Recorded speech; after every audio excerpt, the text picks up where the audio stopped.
was like, you ain't never had nothing like this. I'll fuck your life up. So go on.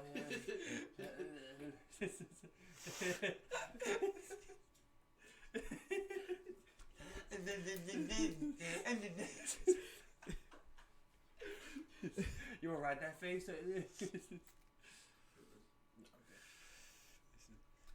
said Rick don't smoke. All up in your box. I mean, I smoke, but just not like that. You know what I mean? Gotta be From all up in the cuckoo. Finna be all up in your box. Is we out here? I think we out here, bro. Out here. I think we out here, bro. I'm not sure. I'm not even sure, bro. I can't tell You you. gotta be careful with YouTube, don't you? Like I said, we got this new setup thing going on, man, through like the Streamlabs shit. I don't even know, man. We always wonder about Streamlabs. Streamlabs, you've always been the sketchiest one. YouTube straight, give you no problems. We just gotta figure out how you go straight from We YouTube got more experience with 3 heads. just regular YouTube, bro.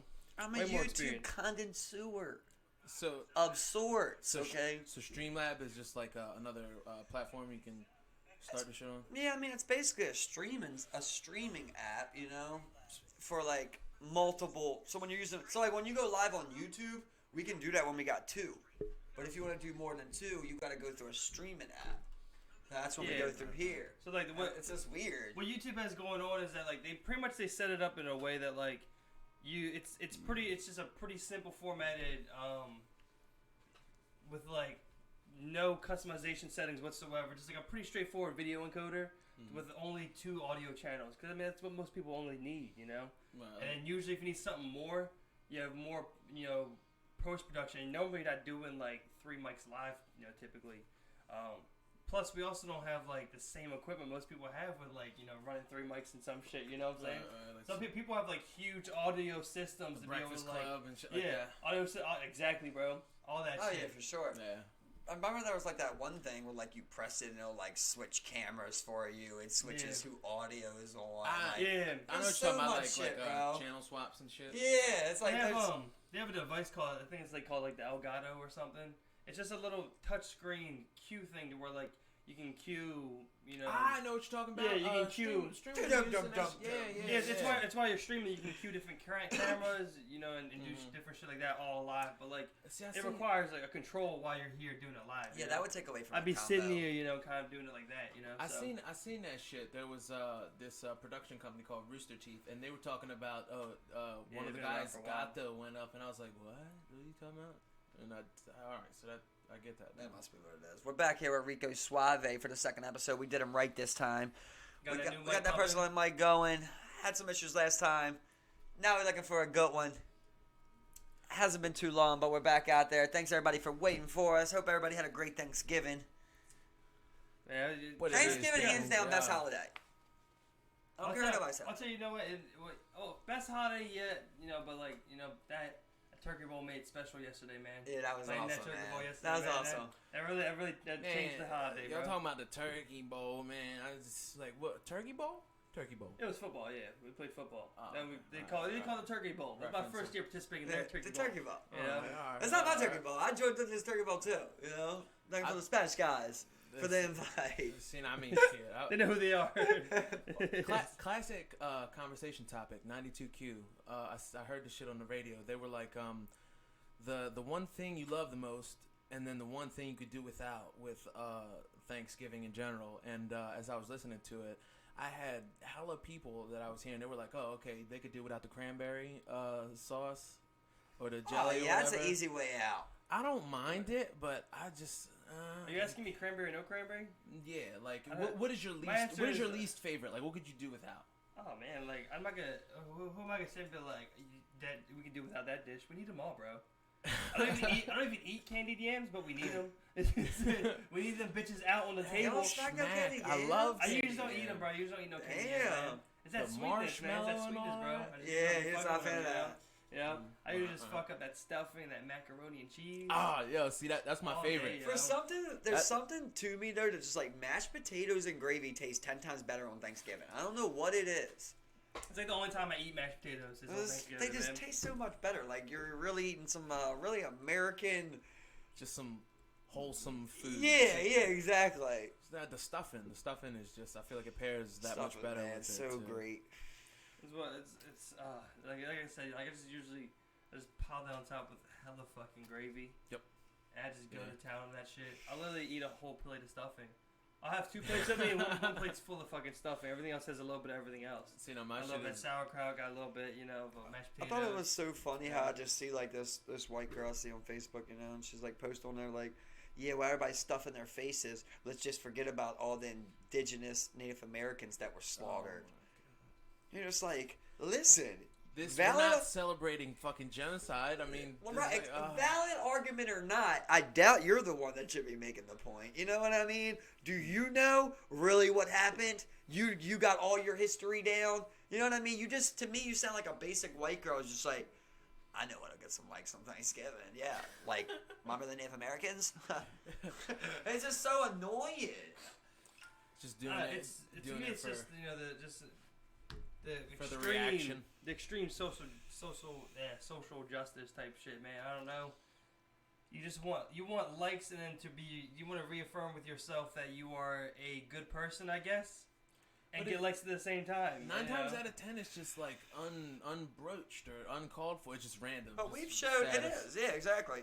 We've showed time and time again that you can create something that maybe isn't in the best spirit, but it becomes something that's something else, right? I mean, that's basically what we did with Halloween. Yeah, because like it's a pagan holiday. Yeah, exactly. And we made it this one that we like, basically. That's the same thing we did with Thanksgiving. Yep. You could say it is about whatever, but we've made it about family. Something meeting more. Yeah, exactly. More. We've made it something else to where we don't even people don't even that. care about Pilgrims or Native Americans like when they're thinking Thanksgiving no more. Right. It's not even a thing, It's just a holiday where your family gets together and you eat. Like, that's what it is. It's a good... It's not about even that no People more. want opportunities to kind of like show that they're intelligent in some way. You know what I'm saying? Like they want to be the person who on Christopher Columbus Day, wants to be the one to break down all the history. Well, we know every year. Listen, we know. All I'm saying is if you do got some history, lay it out there. What I'm saying with this girl is she just straight up said, "Don't forget about all the indigenous Native Americans that died," and you're just like. Like, that's just you, to me, that's just you straight saying, like, some cultural shit, like... Oh, it's the way they present it as well. It's like... Well, I don't feel you, Kel. I love the white girl voice, They're using that as a pedestal, to put themselves on a pedestal above everybody else is what they're trying to do, Meanwhile, she's eating a plate. You all know. Like, she's participating. We can see that when there's, like, that intent inside That's like the big thing about, like, free healthcare. Is, like... You see the same people that saying, oh, there should be no universal free healthcare. Those same people, they sure as hell don't decline their Medicare. You know what I mean? Nobody turns down Medicare. It's the same exact fucking thing. You just got to be a certain age. Right. That's all we did. But nobody says, I don't believe in free healthcare. You know what I mean? And still pays for their own shit when the government says to do it for free. That's what I'm saying, man. Like, my grandmother's on Medicaid. And it's all free, and it's actually pretty fucking good. Your grandma's on free healthcare. And no one's complaining about that, Right. And but she'll be the same person, She's one of the same people that's gonna be like, well, I don't think everyone should have. I don't think how are we gonna pay for that? She'll be the first. How we paying for you, Granny? Hold up now, Granny. Exactly. I'm just like, Granny. What the? Hold on. You're like, Grandma, you went to the hospital 5 times last year. Yeah. You're there for a week and it didn't cost you anything. Yeah, exactly. You got you paid $250 for all your prescriptions. There were 6 of them. I had a lump in my breast. I'm scared to look at. I'm scared to pay for it. So I'm like, I can't afford. I've got black lung that I can't afford to get like that. I need my diabetes medicine that I get one every 2 months. Insulin. Exactly. I go to Mexico. I gotta stretch it out. Like I get Mexican. I inject Mexican insulin. I think part of that is selfishness and ignorance, because selfishness on the part of like, oh, okay, what about the people that genuinely fucking need it that don't have it? Like me, for example, I can't go to the fucking hospital. I don't have a primary care. I don't have no form of, nothing to where I'm like, oh, okay, if I'm sick, okay, I can see what's up. Or if something's fucking that I think is going wrong or whatever, then I can go to my doctor and then see what's up and then get whatever medication. But no, I'm kind of just, if I get sick, I'm fucked. Yeah, and you're just trying to avoid it. I was reading a thing on Reddit the other day. It was a comment. It was about free healthcare, and in the comments section, I'm there. And there's a guy that wrote on there he's like, I'm from Switzerland. Free education and healthcare. But it was what he said, where he said, He said it wasn't until I grew up. I think he said like 8 years old. I can't remember the exact year, but he said, it wasn't until I got about 8 years old, and I learned that not everyone's healthcare was free. He was like, to me as a kid in Switzerland, like you just assume that's something that would be paid for. You know what I mean? And then you go, oh yeah, well here it is paid for, and then you realize one day, well, it's not paid for everywhere. To me, it's just insane, man. And I wanted to say about the ignorance part. Like, so many people don't know because they're thinking, oh, it'll cost the taxpayers millions and that, and they assume all these things. But it comes down to, okay, the reason why I say ignorance is because they don't know. There are many ways that you can go about getting free college education and then free healthcare as well. Many other countries do it that have way less money than we do, way less people per capita and such that we do comparatively. Listen. Don't even like being this guy, but let's just lay down a stat, right? Is that Afghanistan and Iraq wars, regime wars, at the time costed us $700 million a day.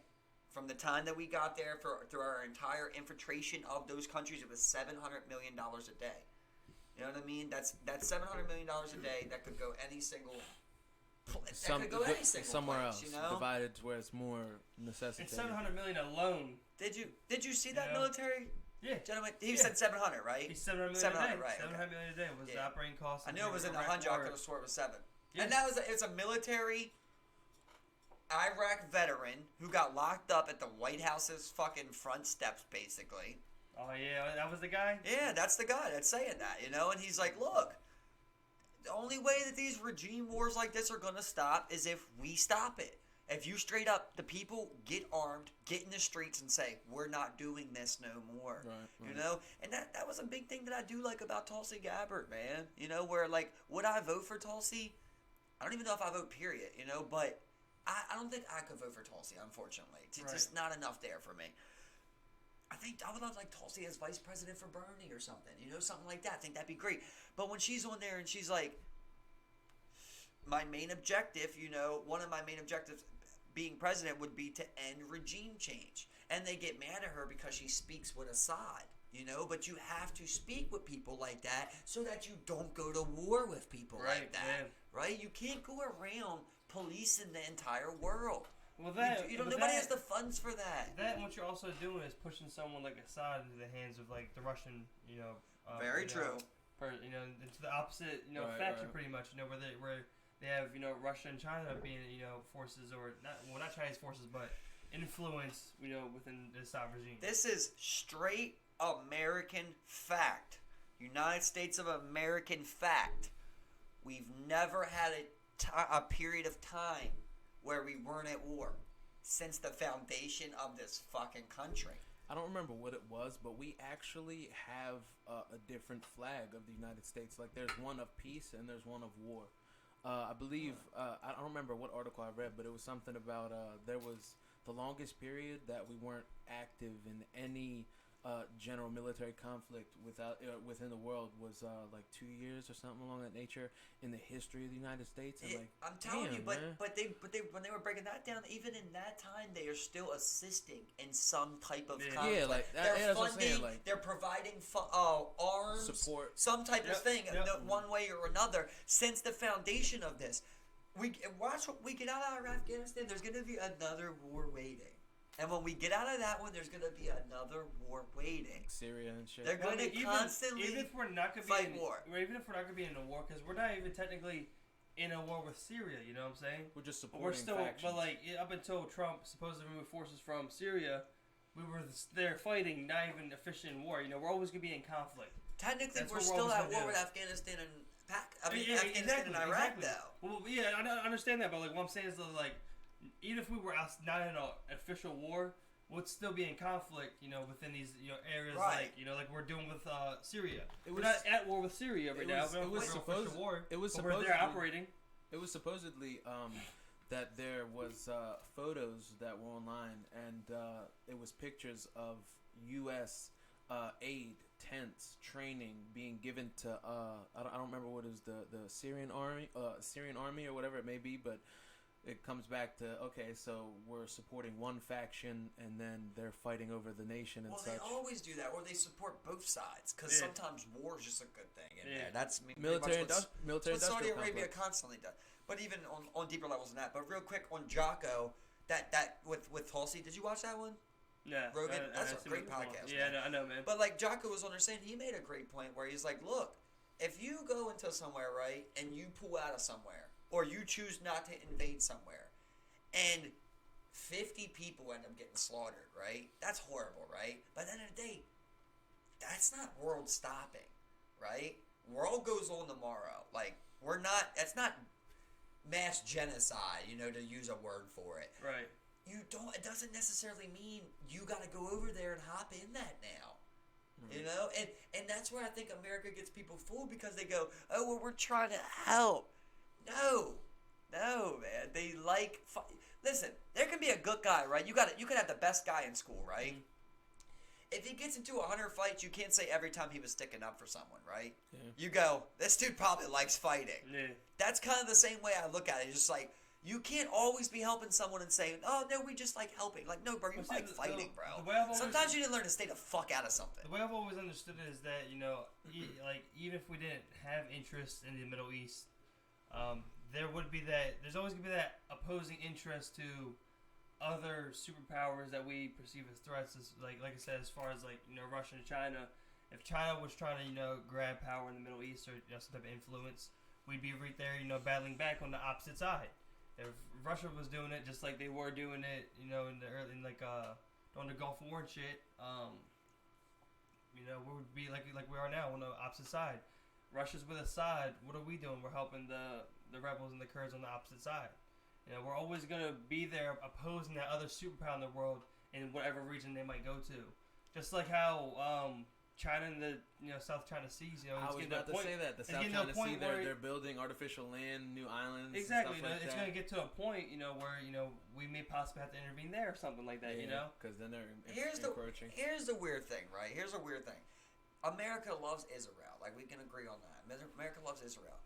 They constantly are trying to do what's best for Israel, right? But at the same time, you love Saudi Arabia, and Saudi Arabia is directly funding. What's his name, Hamas, on Gaza Strip. Every day they attack Israel. So it's like, I don't understand the fuckery in that. Like, really, what are you trying to do? You're helping someone hurt your friend. You know what I mean? Like, I don't understand. We give $235 billion a year in financial aid to Israel. But then you sell arms, or you buy oil from Saudi Arabia, who funds Gaza Strip to attack Israel. So they buy more weapons to protect them from the weapons. We're making money on both ends. We're playing both sides. But why are we? It all makes sense besides the financial aid given to Israel. Why are you supplying them with money to defend themselves? You get what I'm saying? Like, that doesn't make sense. It doesn't make sense. Because they then use that money and turn around and buy it from American companies. No matter what, you're still giving $1 trillion every 5 years? And then our deficit. I'm not trying to defend it. I'm just saying, there's some circular investment going on in there to where we receive it or see someone on some point. You know what I'm saying? Because they owe a debt to us and such. Yeah, you know what I mean. I feel like it's more of like kind of it's like a push thing. Like, I think it's an influential thing too. Influencing. It's like to me, it's like a risk kind of thing. Where it's like. Just because I help you, I guess I don't gotta protect you. Puppet state. Like, you still gotta protect yourself. Yeah. You know what I mean? So it's like, if I'm making money off you being attacked, but then why are you giving the aid, bro? Well, something with Israel, bro. It's the allies in the region. You need power, you need place, you need power. Exactly, influence in the region. Bro, you need that. Listen, Israel doesn't exist without America funding it. Just think about that, right? That's an entire Middle East. Everyone's agreed that we want to praise Allah, but yet we will fund for $235 billion a year this one little country that wants to praise. I guess it's technically still Jesus, right? I think it'd be God. I thought it'd be God. I thought Israel. Yeah, it's still their God, right? Yeah. Because Jesus would be the prophet. Yeah. I could be wrong, but I thought that there was a high percentage of people that are like Jews. I mean, I'm sure they're out there, but what I'm saying is Middle East is predominantly Allah. Yeah. It's, it's Islam. They're the Muslim. Yeah. And you've created this one little pocket of spot where everyone around there goes, we like Allah. And you're letting these people, I'm stupid, right? But like, if you love them that much, give them a state here. It's got to be cheaper. Well, that's not what they want. They want that because it's technically their holy land. It's technically where they're, that's part of the conflict. Where the Jewish state's supposed to be. Like, so that's no fun though. That's what I'm saying. We go, listen, no one around you likes you. You know what I mean? Like, this can't be a thing. It comes to a point where it don't matter about right or wrong no more. It's about what's smart. You got 6 countries surrounding you who are all funding each other to fight each other and fight you. So why don't we get you out of there, bro? That's not how it works. Well, then listen. That's how it works. Here, I'm taking my money back. Best of luck. Okay, Iran owns Jerusalem tomorrow. Maybe not tomorrow. That would be underestimating You Jerusalem. know what's wrong with that, though? It makes sense. Yes. That's the whole problem. But isn't that the weird thing about like the Mitt Romney speeches? Like, Chas brought that up to me. You watch Mitt Romney speeches, bro? I swear to God, always talking about Israel. I swear, dog, it's weird, yo. He's always saying something about Israel, yo. It's something about, like, some people, like, see it as, like, it's a selling point for people, bro.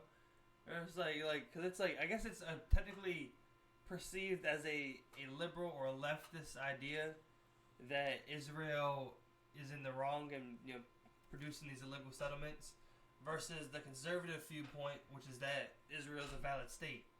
I mean, so many, both sides have their own belief that, so such and such place is of historical significance to one side, and the other claims the opposite. Like, no, we settled here, and the other side says, no, we settled here. And that's true, right? Over land. No one gives a fuck when you're outnumbered.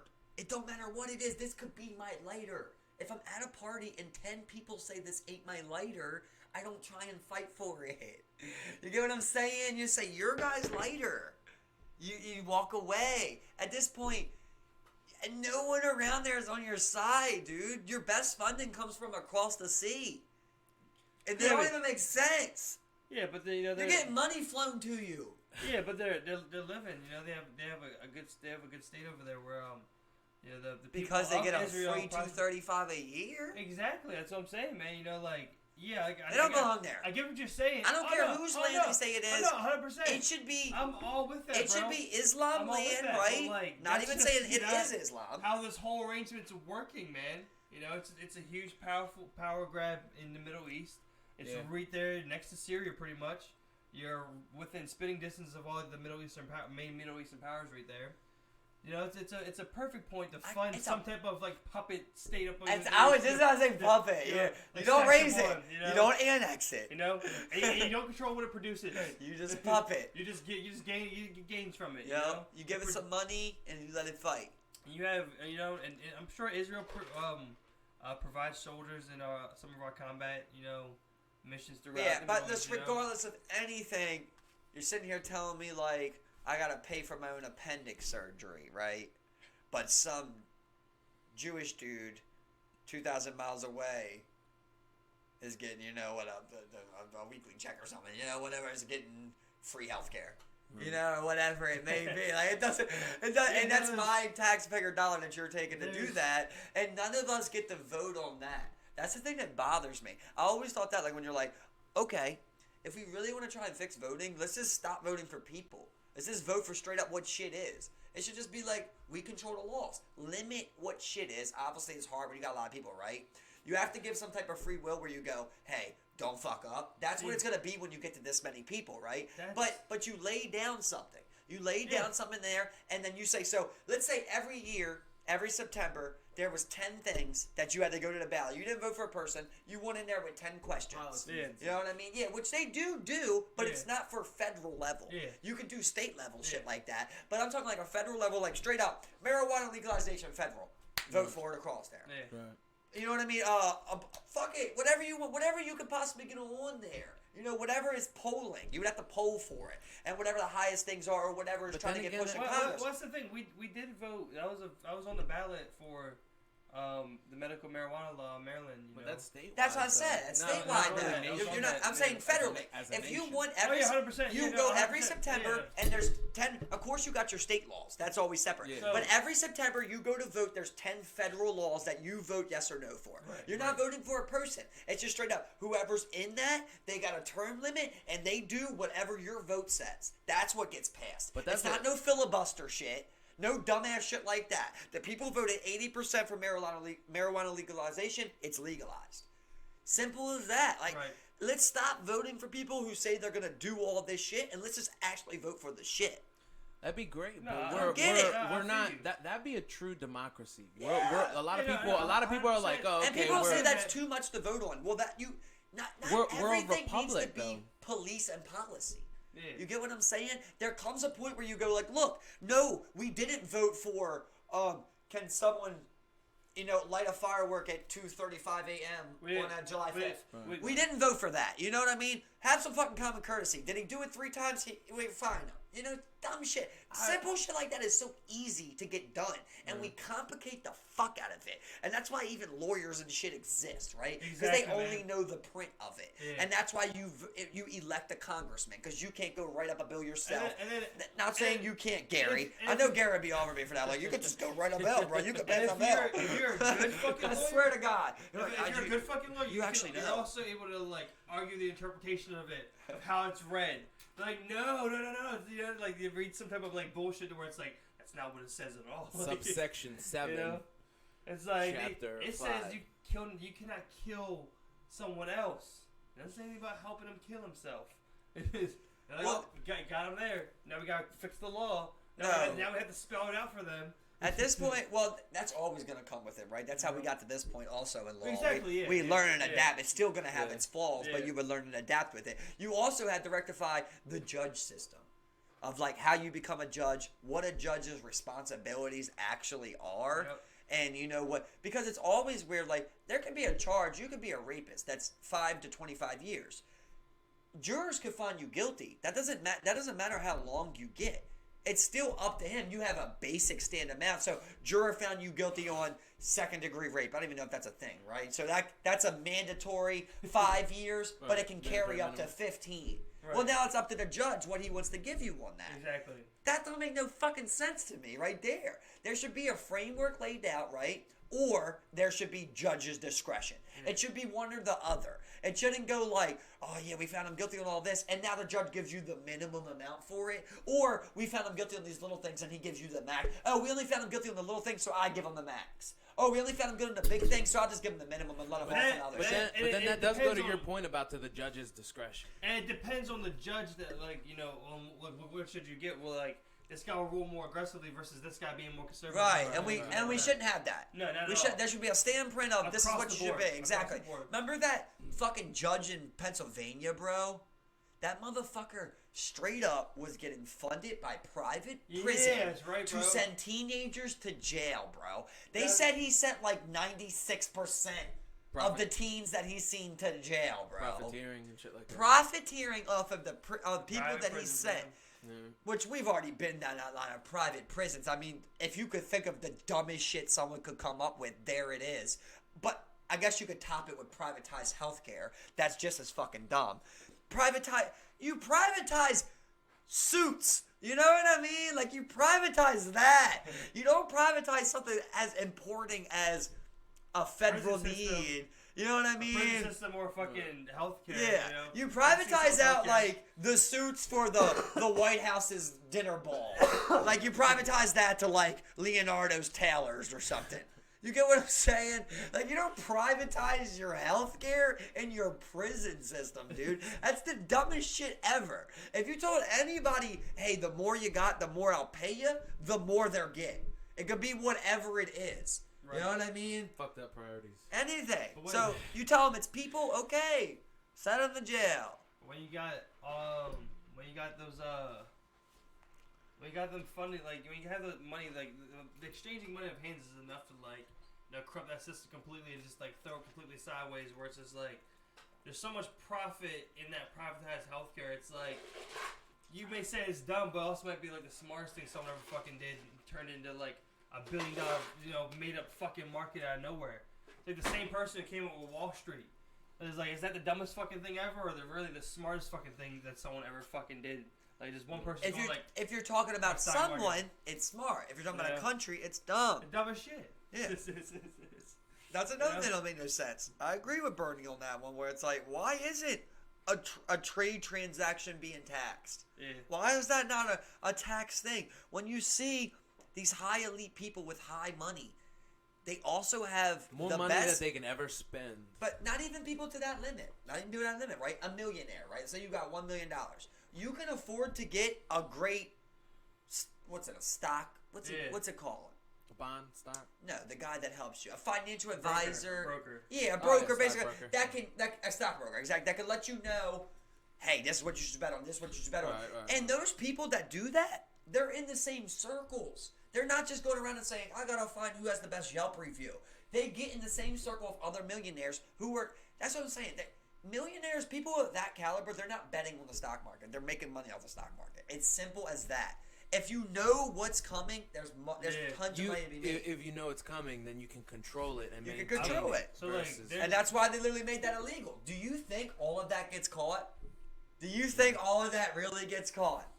How much of that doesn't get caught, right? So all day long, you got these rich elite people or high wealthy, you don't even got to say rich elite, but wealthy people that are just cashing out on the stock market and paying no tax on a trade transaction. Amazon paid 0 in tax last year. Just want to say, That's Amazon.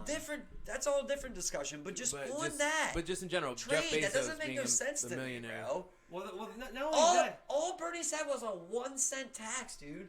A 1 cent tax and literally, would be billions a year. Exactly, literally. So because you have so many different things that go on Wall Street besides the buying and selling of stock market of stocks and whatnot.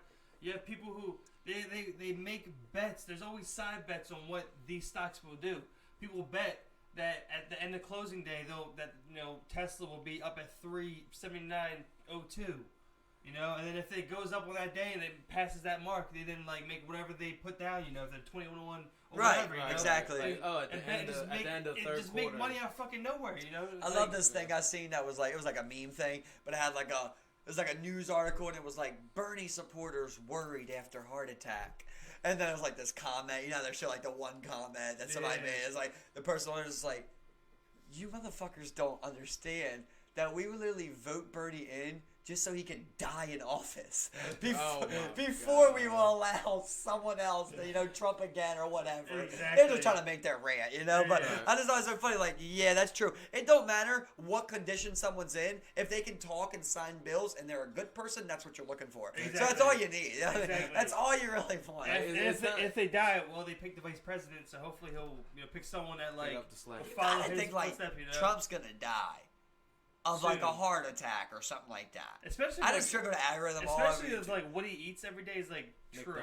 But just besides that, just his work rate, it's just too much for an elderly man. You saw how Obama ages over the 8 years, dude, fucking a lot of responsibility. See, Obama. I'm not saying anything even political, but just the way that they both talk and handle conversation. I feel like it's easier over time for Obama than it would ever be for Trump, right? Because Trump always has to be up here, and it's just what's going on? Oh, yeah, fuck, and then, we're doing that, we're going. And then Obama was always well, I'm going to tell you. Explain. He talks to you and he explains. It was it seemed of course it's still stressful, but he didn't have to be so high energy on it. When they talk about those people like Ben Shapiro or Milo or Jordan Peterson, any of them people, they always are on this edge of they can't let anybody fry them one time on some shit, they can't get fried one time. It's just exactly. We all get got once, It's okay to get fried every once in a while, bro. Well, yeah, I hope as soon as you say something, it's get them, it's as soon as you say anything to the contrary of what they believe, they're just trigger activated. I got these 4 lines I'm about to spill out in a paragraph of information that I'm gonna dump on you, and you better have something back. So for anybody to say something like that or be surprised by that is saying that person is unfriable. It's like, are you really gonna admit this guy's like immune to like whatever you could possibly Yeah, throw at him? and then like Jordan say? Peterson like is in rehab. You know, like come on, bro. Everybody's friable. He's back out because he was on Jocko's podcast recently. Was he? Yeah, I'm pretty sure he's out now. Everybody's friable. That's all I'm saying, Peterson. Yeah, everyone, a lot of people like that dude. You know, a lot of people like him. We've talked about him. I'm iffy. Yeah, whole time iffy about him. I'm not sure if you even know Jordan Peterson. No. He's not. I don't think he's that famous. He's not out there like that. Yeah, you're right. I think you actually only know him if you listen to Joe Rogan podcast. Yeah, that's true. That's pretty much it. Or like, all I'm saying is, if you don't listen to Joe Rogan podcast and he comes to your campus to talk, you're not buying the ticket. He's real big on. I mean, I fuck with Joe Rogan. No, I know Joe Rogan Reddit. for sure. He's definitely someone with a different type of mindset. He's not an assumptive type of person. He's more of a person you would talk to and you'd be able to learn from, and he would learn from other people as well. Not like closed-minded or arrogant. Yeah, I mean, I like Joe a lot, but at the same time, I think people also overrate him, you know? Yeah. When they're like, oh, he should, like, run for president. You're just like, hey, that's not how that works, bro. Yeah, just because he's, like, a good personality, good person, don't always mean, like, dude, I would love Will Smith as president in my mind, you know? Yeah. But, like, do I really want Will Smith talking to Assad? Like, I don't know, you know what I mean? I don't know. You want meeting Putin? I'm not even saying I want Bernie doing that. I'm not even saying, like, I've never seen somebody, like, for me, it sucks because if you choose a Democrat, like, people just go, like, you're a Democrat. You choose Exactly, you know what I mean? yeah. But, like, for me, I always liked Obama, like, just as far as talking to people. Yeah. And I only seen, 2 presidents, really, in my life. You know, I really only got Bush and Obama. I don't really remember. But, like, I always looked at Bush, I'm like, yeah, I guess you could talk to I guess Bush wasn't so bad. He actually did have kind of a cool vibe to him, too. But, like, he was also, But, like, I don't see Trump talking to people, or, like, I couldn't picture, like, Mitt Romney or Hillary. So, like, I Bush just picture was just, Trump like, being condescending as fuck. Bush is just so Yeah, unapologetically it's kinda American, you know, where he has that accent. He's from Texas or whatever. I just wherever he's think, from, like, you know? Bush might have did whatever. We don't got nothing on him. I think he might have been dumb. But I also don't think he was, like, as bad as everyone ever said. You know? Like, he was kind of a puppet. That was pretty clear, Yeah. right? To me, it just kind of seemed like he was kind of a dumb puppeteer who kind of took the blunt for a lot of stuff. Yeah, You know, like, when it he is- was... You know, when he was in office, a lot of people said Dick Cheney was the president. Yeah. You know? When 9/11 happened, Dick Cheney was in a bunker when they called Bush. Bush was at reading at a school. Or Yeah, something, yeah. You know? But I'm saying that Cheney was in the bunker first. You know what I mean? Like, that says a lot, bro. Man. That's not the case with any other president that I've ever heard of in my life. You think Biden's? I never even thought about You know that. what You I know? mean? Yeah, Yeah. exactly. You think Biden's going first? No. You think that Pence is going before Trump? It's not happening. Right. Like, I guess it also depends where they're at. Remember when Cheney If straight up it's shot a in dude? DC, you know? In his, what is He it, killed in his someone. yard or When something? he was hunting. So He didn't kill him. He didn't. Didn't Bush's wife run someone over too? Yeah, bro. He ran Like a someone over, too. DUI. Yeah. Shit. Yeah, but she did Robert never. Bush. She never blew. I think she never blew. Yeah, some crazy shit like that, man. But She killed a man. what was the other death we was just talking about before her? What, you talking about the guy Cheney shot? Yeah, Cheney. Yeah. That person lived. He didn't die. I thought he died. Nah, that was They the just- big He just thing. shot him. Yeah, Just but he shot was him. another person where they wouldn't show the report. He didn't take a breathalyzer or nothing like that. Right. The guy just never pressed charges because you're not gonna press charges on the vice president. You know what I mean? Exactly, Like, you who you know. are, unless you're a president. You're probably at the hospital with Secret Service with you the whole time. That's you the know? big thing about Errol Spence Jr. right now. He's a top boxer in the world. Right after he won his fight versus John Porter, Yeah. partying all night, got into a horrible accident, bro. Got ejectocito, straight from his whip. Had the Shit. top out, flipped his shit over and got ejected. You know, I think he's still in the hospital. I don't even know if he's out yet. He's good, right? But the thing is, right now, his team is fighting whoever it is. I don't know who it would be, but to release the toxicology. Toxicology. Yeah, it's a hard one. Yeah, Toxicology report. Yeah. And Spence's team don't want to release it because it's Don't wanna pay believed out. that it's a DUI, and also people are saying that maybe other things were in the system. You know, You don't want to pay up. You don't have to like. Well, you know, mainly they just sue or don't some want shit. them to.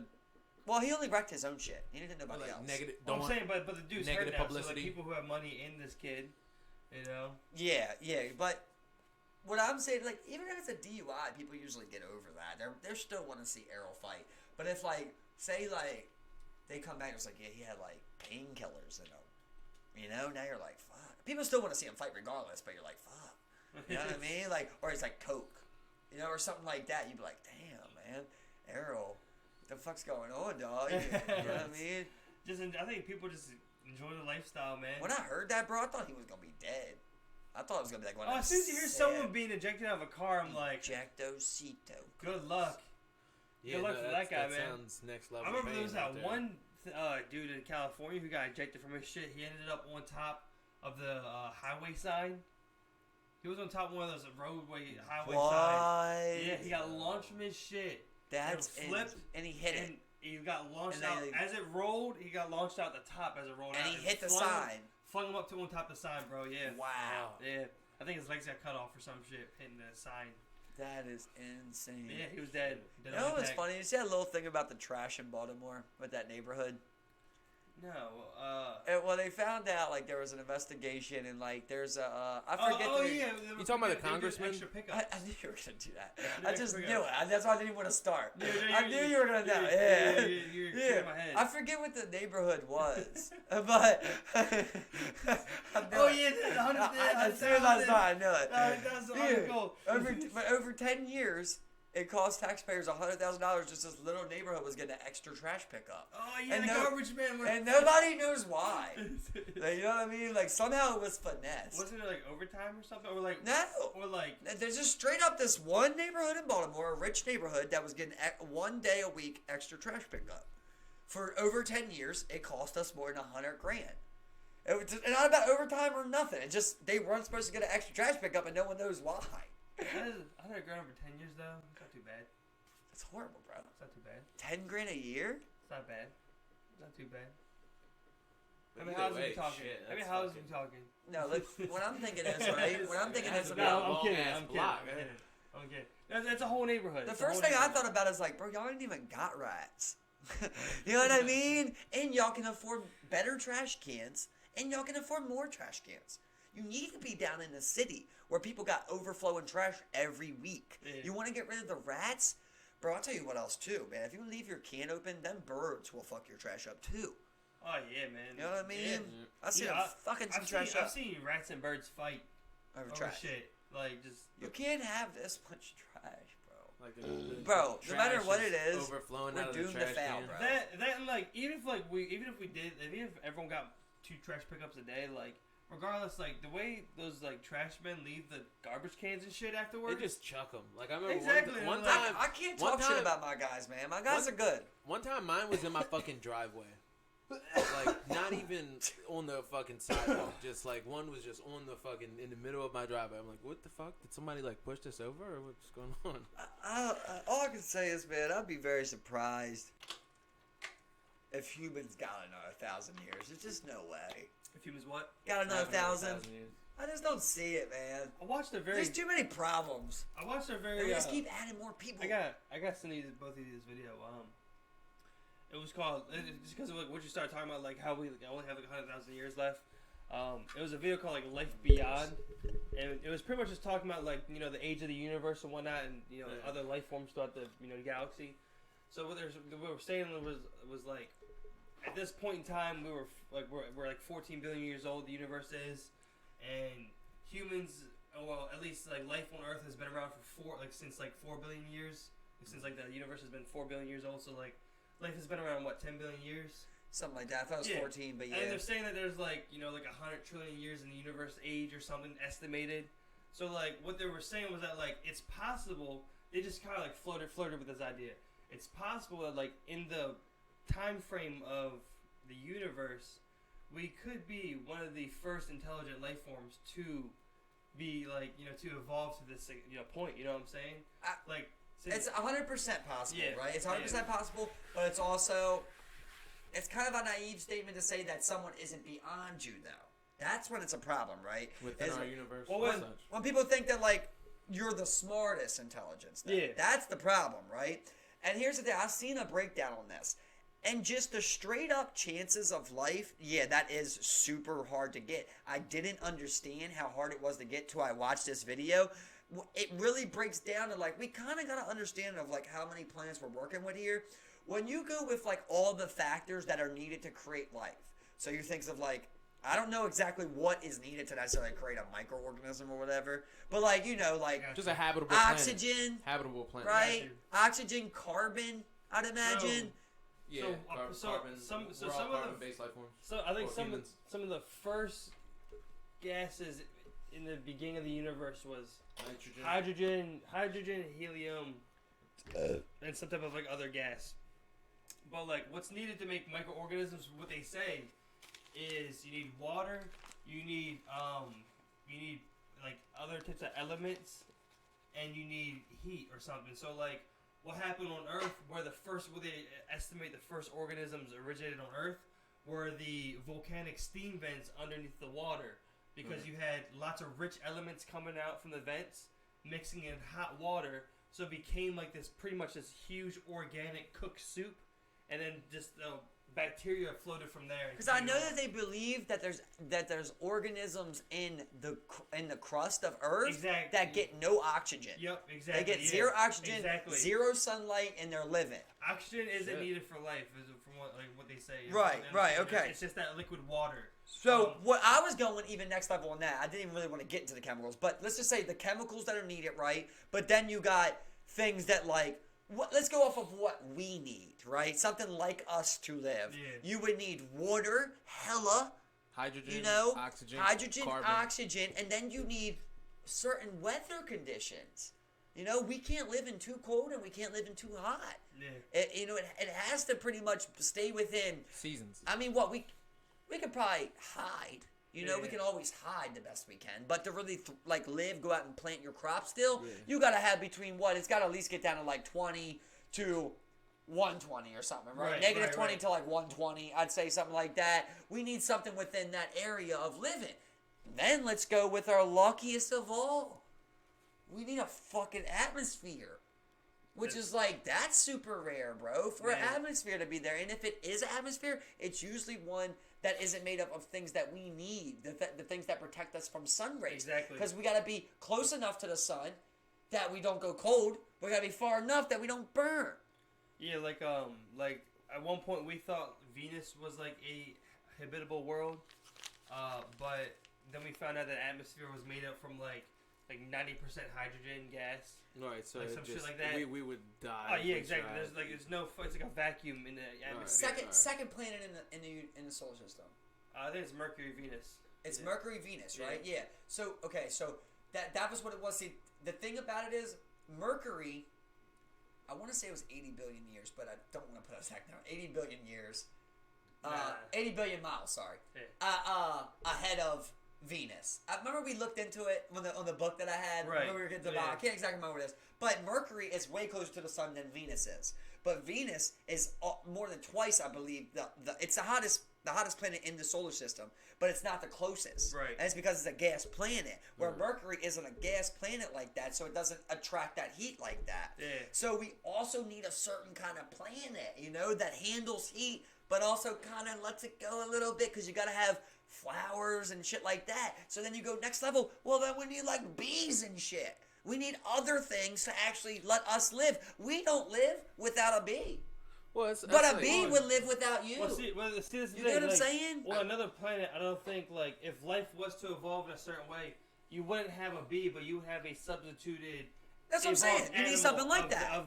So what I'm saying is, you can't go just live anywhere. Something has to already be there for us to live there. Yep. It already has to be an established ecosystem that goes, this is perfect for our privileged ass, supported habitat. Something that they've already established. Yeah, you would need things to hunt, materials, rich elements. You would need water, organics, all that shit in general. Yeah. Exactly, an oxygen-rich atmosphere. And plus, as well. But I do agree that yes, there is a chance that we are one of the first ones.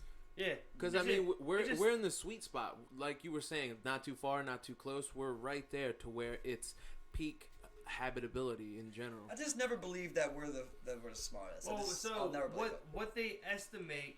That's what I'm saying. Like, I never said we're the smartest, but like, no, I know you didn't. We're the first intelligent life forms to evolve to this point in such an early aged universe. Where like you said, the universe right now is estimated to be 14 billion years old. Right. Life on Earth originated around when it was 4 billion years old. The universe.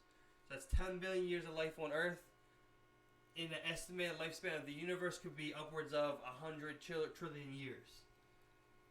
So when you put 14 billion within that 100 trillion, we're so early on into the universe compared to, like, we're, like, here, and this is where, like, the end of the universe is type of deal, you know? So, like, well, you know, like, there's so much more to come after this. How Native Americans say, like, we literally are a blink of the eye. Yeah. All of your life cycle is a blink of the eye in Earth galaxy time, you know? Yeah. It's nothing.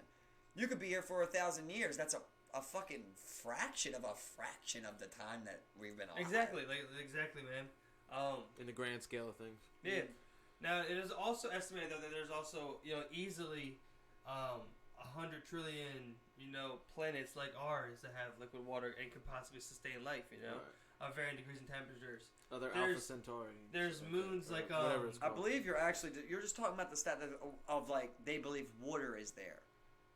I believe that's what you're talking about. Well, it because would be habitation. It would be water with, you know, what might be an oxygen-rich atmosphere. They don't know the makeup of these atmospheres. They haven't looked at them all. But you got water, you got oxygen. But the one thing about this is that, like, you know, they're in a star. They orbit a star. They're within that range of a star where it could possibly be. They don't not know for sure. Bro. Possibly be, but you know. How about that black hole I sent you? Did you read that? No. Dog. Biggest black hole ever. Not undetected no more. Yeah. Biggest black hole ever in our galaxy. They said they literally don't understand how it's there. It's too big. Like it should literally. I know what you're talking about. I seen that we should be on engulfed. Instagram. Well, if we already are. And we're on the other end of it. That'd be fucking. We're on the other end of it. We're just stuck there forever.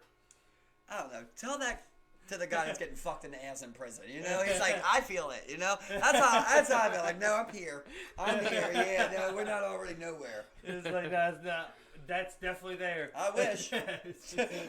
Exactly. There's something black in my hole.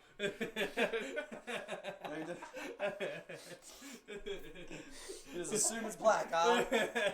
No, I just said it was. I didn't assume anything. He assumes it's black. I just said it. Because it's a black hole. It's already there. It's already set up for me to run with that joke.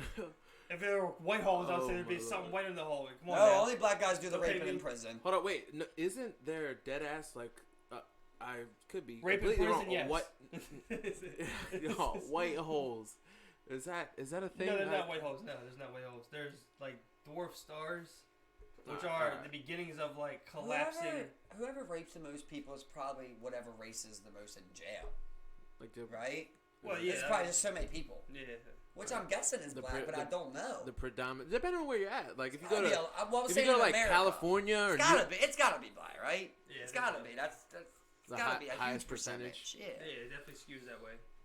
Which is like, well, actually, I don't know because of the sheer population breakdown. Because America's still roughly 6% white. You're right. So I think white is predominantly the biggest across the world. But I think when it comes to per capita.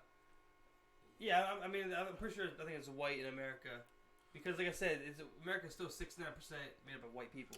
As far as like regions, the Southwest is predominantly Latin and such. So I imagine depending on what area you're in, that it would determine that much more. Yeah, I was just talking about as a total number. I would like to know. Well, just everybody put together. Right. What we rolling with? Let's see. Pull it up. Gone. Had to be gone, motherfucker. Pull it up. Oh, damn, motherfucker. You gotta get the numbers. Link there. Okay, so it is black. So as of 2017, it was 475,000 black, 436,000 white. So it's not that much. Oh, that's close. Yeah. It's not too big of a. But that is horrible when you think about the percentages. Yeah. That's well, especially because like, you can't have a percentage like that and it not be biased towards black people. 20% of the U.S. population as well, or so. Well, I thought it was 14%. That was the last time I seen. Yeah, it was 14%. It might have went up by now. 15, 20, but when you see that they're, so let's just say it's 1 to 3 at least. They're the second biggest. And they're higher than a white person. That doesn't happen, bro. You know what I mean? That doesn't just happen like that. Exactly. Numbers, that's not misconstrued, you know, and like that's a purposeful thing, bro. Sad, bro. Exactly. I love that thing when they go up to the white guys and it's like, how many of you think that like black people have it harder than you, right? And like not many white people will raise their hand, But then they'd be like, okay, well, let's do this. How I know what many you're of talking you? about. Step back or step forward if you have. No, that was cool though. That was cool. You're talking about the coach. I'm talking about a professor lady. Who she's like, how many of you believe that black people have it harder? I know what you're talking about. And then they all, nobody really wants to raise their hand. And then she goes, well, how many of you would choose to be a black man over what you are now? No one raises their hand. Right. You know what I mean? That's how you end it right there, right? Yeah. Like you can end it on certain things like that. That means subconsciously or consciously, you know, and you accept black men and black women have it harder than you. Exactly. So why are you out here trying to deny it? A second ago, you're denying it. Now you admit to it. People like to turn the other way. They'll turn the other cheek and like look away from shit like that. They don't want to address anything like that. They want to be in their comfortable, privileged little positions. Comfortably ignorant. Yeah, exactly. Comfortably ignorant. And it's funny how, like, a lot of white people get mad at black people because they're like, oh, why would you say that about white people? It's like, bro, when they write something about white people, of course they're not sitting there talking about every single white person. Just like when you talk, it's not supposed to be about every single black person, right? That's what you love to say, right? So when a black person, like I heard a thing the other day where, like, there was a black girl I know. She shared a thing on there, and it was them talking about, like, how come when black people are young, they're required to pay bills basically as soon as they get a job, where white people, they're allowed to mess up a couple times. They stay with their parents, they're ready to go. And all the way, right away, you know, I get a little salty because I'm like, bitch, I know that ain't the case for me. You know what I mean? Yeah. But then I already see white people comment on there like, oh, that ain't the case, that ain't the case. Of course that ain't the case. And I don't need to comment that because even the person sharing that knows that, yeah, there's white people that go and get it on their own too. All you're saying is, yeah, a lot of times, a lot of white people have it like that. A lot more white people have it like that than black people. That's all that's saying. Not everything needs to be picked apart. Just when you go like, oh, I hate ghetto black people. Or like, you know how like white people, when they try to justify their racism to you, they'll be like, not all of them. That's what they always say. Not all of them, right? We've all heard it, man. We've all heard it. Not all of them. It's like, oh, so that's okay for you to do. But when they say something about white people, it includes everyone. So it's so fucking hypocritical. It pisses me off. This brings me to something I want to ask Rique. Rique, have you ever experienced racism in any form? Oh yeah. For being Hispanic, can you think of one time of like the worst time? The worst time. Which one probably stands out in your head the most? In terms of what, like someone assuming something, or just be outwardly racist towards you, you know? Besides like name calling and such like that, I can't really think of anything. Did Beaner used to get to you? Yep. Beaner was a big one, wasn't it? It kind of died out. It's not a thing no more. I'm sure you're saying like, fuck Carlos Mencia. That's like at a certain point in my life, I just like started to have fun with it. I was like, you know what? Hey, if you're there and you just try to make light of it, then what can they really do? They can't affect you. If you're like, oh, okay, whatever, this is you're cool. That's always been my thing, like, because like people are so like casually racist to Asian people. I don't even look like that Asian, but like people will literally say some crazy ass shit to me. Like, I remember like I was in like in one of these alleys in the projects, and like I was pretty much waiting to get through, and there's someone in front, and they're beeping for their friend to come out so I can get by. So then the lady comes out, and she's like, what the fuck you beeping your home for? You gotta deliver some Chinese food, you Asian to you? Yeah, exactly. I'm like, I even beep, and she's just like, shut the fuck up. And she gets in the car and pulls off. And it wasn't even you. It just looked like I was like, God, she was just so fucking racist. You know, wow. It's like, Jesus Christ. See, that's like hateful racism right there, man. That's like horrible racism. That's not like a joking stereotype. Exactly, that's straight up her trying to be like, fuck you, you know. I'm saying, but like, it's like it happens like so frequently. It's just like. Okay, like you know, it could be like I think that bitch got what's coming to her. Oh yeah, 100%. Yeah, you know? For me, I'm always just tactical. Like I said earlier with Jerusalem, I'm always kind of like that. You know, I'm like, if somebody comes to me, we're in the middle of a fucking, you know, we're walking down the street and somebody comes to me and they're like, "Fuck you, you white ass pussy bitch." See, that's what I mean by like. I'm gonna fight you off as just some straight up what it is, you know. Right. But like, if we're in school, like I remember in school, people would be like, "Shut your cracker ass up." There's 8 of y'all? I'm not fitting here to get no arguing match. You know what I mean? Like, cracker this, cracker some that. people just are so tactically not prepared of just like, bro, you do the numbers, bro. Okay, if you're the baddest badass, you can only take 3. You know what I mean? Like, The baddest badass, they get whip banked. 8 asses. Exactly, you get banked, you know? Watch say you're trying to look hard with your teeth. My favorite thing is like when you're a kid, like all the old heads come to you and they're just like, you gotta go up to the biggest one and knock them out. You're just like, what the prison thing? like, I don't just anything though. You know, with a bully, like they're just like, yeah, you just gotta show them that you're standing up for yourself. It's like they're big. That's the whole thing about this. They're big. I was always told by most people just like fake like a no karate or some shit. How about like a low blow? You know what I mean? Or a chair across the back. That's what I'll be teaching you. Like if my son came to me, my son's like 9 years old. Grab your dictionary and bash him in his. Let's say I got a 9-year-old son. He's just like, Dad, this guy is just picking on me every fucking day. I'm gonna like hurt that dude. Like I know that's not the best advice, but I'm like, you need to hurt that dude. Like I'm not gonna. Teach him not to fuck with you no more. We're not. What I'm saying is that like if he's a fucking regular, of course I'm gonna see the kid. You know what I mean? Like okay, show me the kid, social media, whatever. If he looks like my son, I'm gonna say, you know, you gotta stop being a pussy. You know, you gotta get not a pussy, you know, but we gotta get you going. In your own words. You're being a coward. That's the word I like. I like coward. I think it's stern. You know, of like you're being a coward. Where if someone's bigger than you, I'm gonna say, bro, fuck him up. Like do what you gotta do to fuck him up. You don't gotta say me and you at 4:30.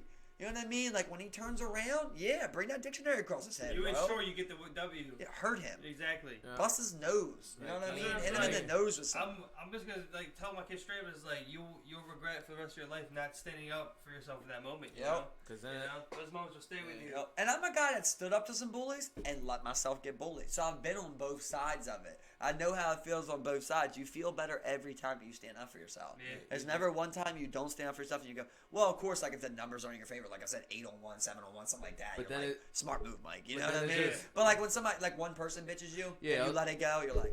I was about to say, if it's just like a one-on-one. You got 8 people bitching you, that's where like you got motherfuckers that start bringing guns. It's just like. Or even if they're smaller, you're like, hey, little Timmy, come here.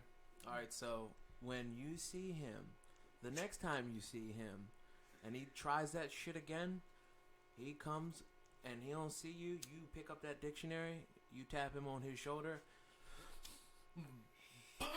you fucking wreck his shit. You gonna show him the old Baker ball shot? Yeah, exactly. Just come up straight up. Blow his shit out from out back, right? Toe kick to the dick. I like to say that. I like blowing his shit out from out back. Knuckle. I like that statement. Drag knuckle uppercut to the balls. That sounds intense. You come up from behind and you just get that. We talked about it. Not even a fist, right? It's like you get the forearm, so you know you don't miss. Right. You just come up like bam, forearm to the dick. No, you're talking about like WWE style. You blow that shit out from the back. Now, see, I want him to come straight up, straight up from the bottom. Momentum force. Just falls into the fucking body, just smashing them. See, I've seen many men, you know, you can miss that. You can hit a thigh, the gooch. You can hit the gooch. You can hit bone. You know, you can kind of get dick, but to the point it's not like a debilitating shot. Do a kick anyway. Do a kick. Yeah, but not a kick with the foot. A kick with the shin, so you know you're going through the dick. And then you get more impact. You're gonna arguably break his hip. Too. That's how I'm looking for. I want you to break his hip with your shin from below. Yeah. That's right. That's where you also kind of like want your kid to like. I would want my kid to like put this dude in a fucking armbar and like make him tap like a little bitch. Like, bro, if you can get a rear naked choke, even when he taps, put him out in front of everyone. Put him out. Put him to sleep. Yo, speaking of that, as a little kid, I want to say I was like 10, 11 years old or something like that, and my ex step nigga, I wind up. What? I wind up. I wind up. What was that? My ex step nigga. I ain't gonna call him my step. Fuck that. Oh, so you're saying your old stepdad? My ex stepdad. All right, so I thought you were saying like an old friend. Yeah, no. You should have said Stan. You just kept saying. But so let me finish. It was me and we just got done watching it. We got done watching the WWE and everything, and I was wrestling with him and shit. And then at one point, I put him in the crippler crossface, and he's a buff ass, grown ass man, and he was telling me like I hurt him, and I was like, I'm sorry, I didn't mean it. I thought it was cool, and we were wrestling. Maybe he was hyping you up a little bit. No, really dead ass. I really. That bitch got hurt. Yeah, that's definitely. That's like you start like really tweaking on it. Yeah. You start twanging now on let that me bitch. bring up something, bro. I can't exactly remember what happened, but I remember before you told me that somebody hit you with a bat before. Yep, Southeast. Somebody, that was bad. All right, so this was when. I want to know this story. I never got to the full story. All right, so. Were you AOD? No. All right, so this was before anything gang at all. Like I was in 6th grade, freshman and such, and I wind up beefing with AOD nigga. I ain't gonna say your name. I ain't gonna give you no clout. You fuck. Anyway, so yeah. I wind up scrapping him, and he got mad, embarrassed, and it was in the cafeteria. Everyone saw, all that shit. And sure enough, him and some other niggas, I want to say like 5, 6 people came up, and this was all told to me because the first thing, all I remember is me standing there, and I'm waiting for the bus. So I look over, and I'm like, cool, and then I'm out, just gone. And you don't remember nothing. Nothing. My homie, I woke up to getting fucking stomped and shit, and my homie, he was the only one that was there that was letting me know everything that happened, what was going on, and I was like, well, I mean, of course, I was shooken up, and just took it from there. I was like, well, fuck. So they told you somebody hit you with a bat? My homie, yeah. He was there. He was in your head? No, he was there, and he seen everything that happened. Yeah. You sure that's your homie? Well, maybe not in the context of like a best friend or a guy you good knew. friend. Yeah, someone I knew. Like a better way to put it, acquaintance. Yeah. Back of the head, just bow. Like you can feel it on my head. One side of my head is like flat, and the other is rounded. And really? That fucked my shit up. Wow, bro. So did you have to go to the hospital or what? No, I guarantee you, I was concussed as fuck. Because your shit wasn't leaking. You weren't leaking nowhere. No, I don't think so. I mean, it was when I had short hair, so I imagine like there might have been like some internal bleeding and stuff like that. But I don't remember, so I can't really speak. So basically, the first thing you remember is you're coming to, and people are still stopping you. Yep.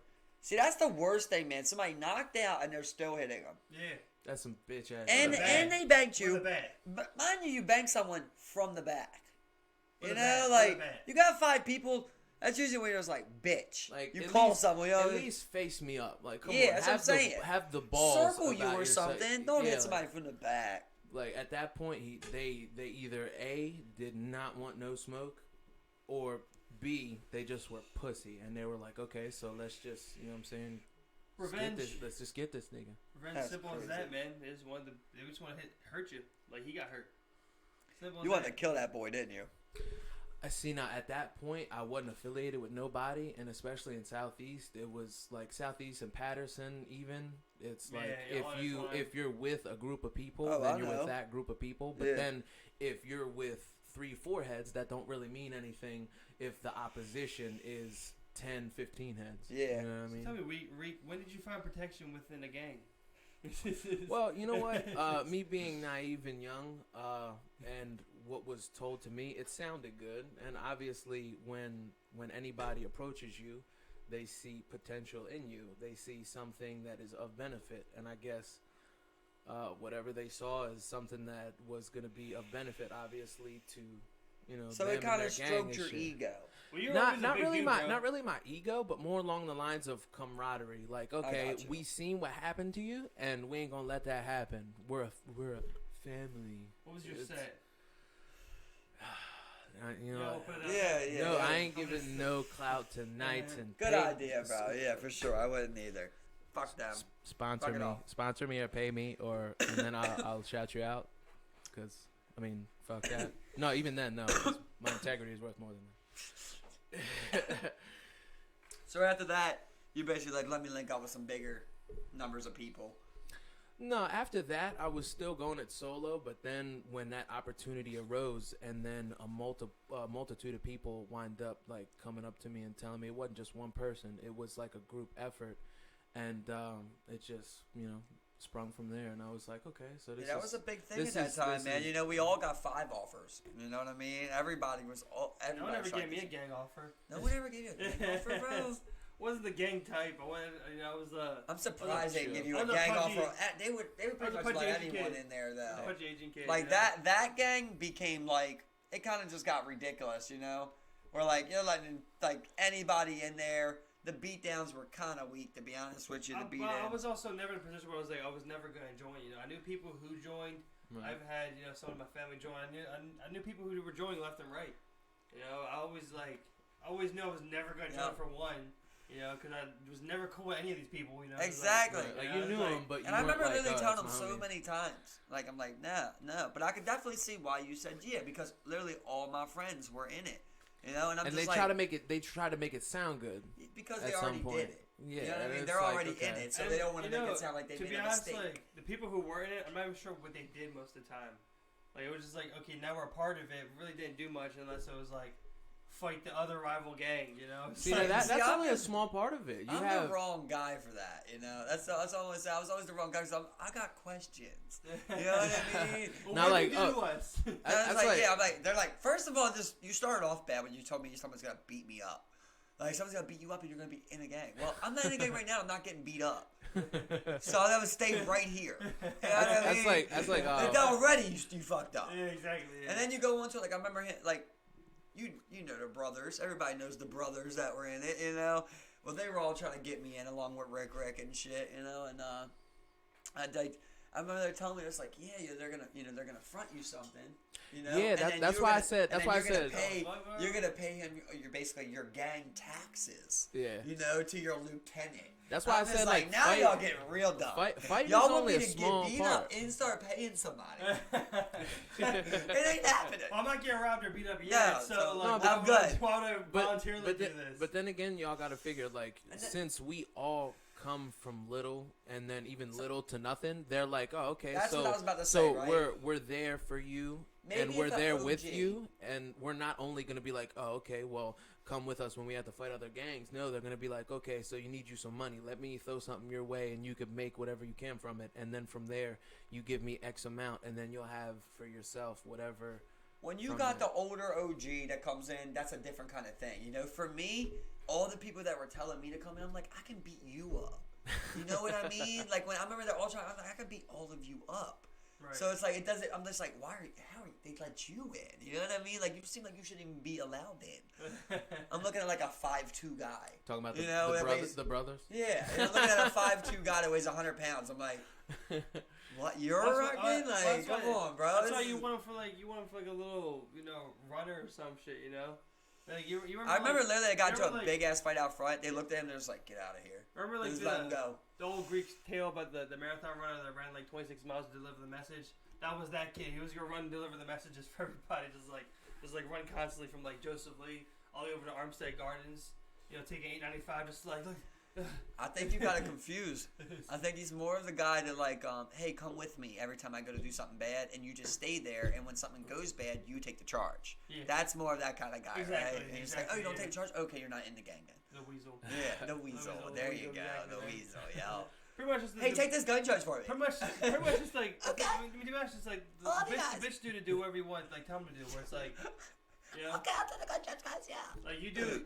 I ain't even gonna lie. I still remember how to stack and all that. Like at one point, it just becomes embedded in you. Like it's second nature. I wish you would hit. I can't even imagine someone stacking for that gang, bro. It's like I wish you would just be like, it's in your nature, man. Like, when someone's like stacking some crypto, you're like, yeah. When somebody's stacking like a little set like that, you're like. But then again, is it really little if where you're at it's the majority? Like if you want to like say nationwide, then it's a small. I look at it like how much money percentage. are you getting, and I'm looking at that entire gang, and I'm thinking like you might be bringing in like $1,000 a month profit or something like that. Gang. Maybe you're bringing in like way more than that. Bro, I don't think it was that much, bro. You'd be surprised. I remember one boy, the top boy. That's the only boy I remember balling. Everybody else, I do not remember having money like that. They were like they had money, but they weren't like. Hey, I'm gangbanging, Rich. You know what I mean? Like, you're gangbanging, you should be making some good money. Exactly. You're putting it all out there. Exactly. They were like, hey, I can grab some weed. And you're just like, but I do remember the top guy did have a nice ass whip, had the rims, had it all, yeah. So I'm sure he was getting paid. it was a pyramid scheme pretty much. It was traveling upwards to him. Yeah. Yeah, but then again, you're right. You do have a point. It is like a pyramid scheme, but those that get offered something that have little to nothing. It's take what you can get. But for me, I was always like, I'll steal on my own. You know what I mean? I can steal on my own. I'm already hitting cars, bro. Why would I hit cars at the pace? Well, no, not even like in terms, and not even in terms of more people to make it more high. Everything you're saying, I'm losing money and getting hurt, bro. No, not even just in terms of like hitting licks and shit. Like as far as like I said, somebody throwing you something and you doing what you do. But then again, you could do it on your own. But if you don't even have it, to do it on your own. So I come from like a privileged position of saying where like I didn't have to do stuff like that. Neither was I like ever interested. I don't think people were ever interested in having me do that either. You know, I was never in any type of crowd where anyone was like, "Hey, yeah, I never thought." You know, I was probably hanging with like Tucker or some shit. You know, like no one's talking. I was just with Tucker. I mean, that's a good thing. That's a good thing. So you regret that? I don't regret it, but it helped me. If anything, it helped me grow. It helped me be who I am now and realize everything that I put into perspective. When did you know you were done with that? Honestly, when I got older and I started to see things for what it really was, and when I was like, okay, so does the benefit outweigh the consequences? And being younger, you're like, fuck it, cool, let's go, let's get it, fam. You know what I'm saying? Like, let's ride. And you get older and you're like, you know what?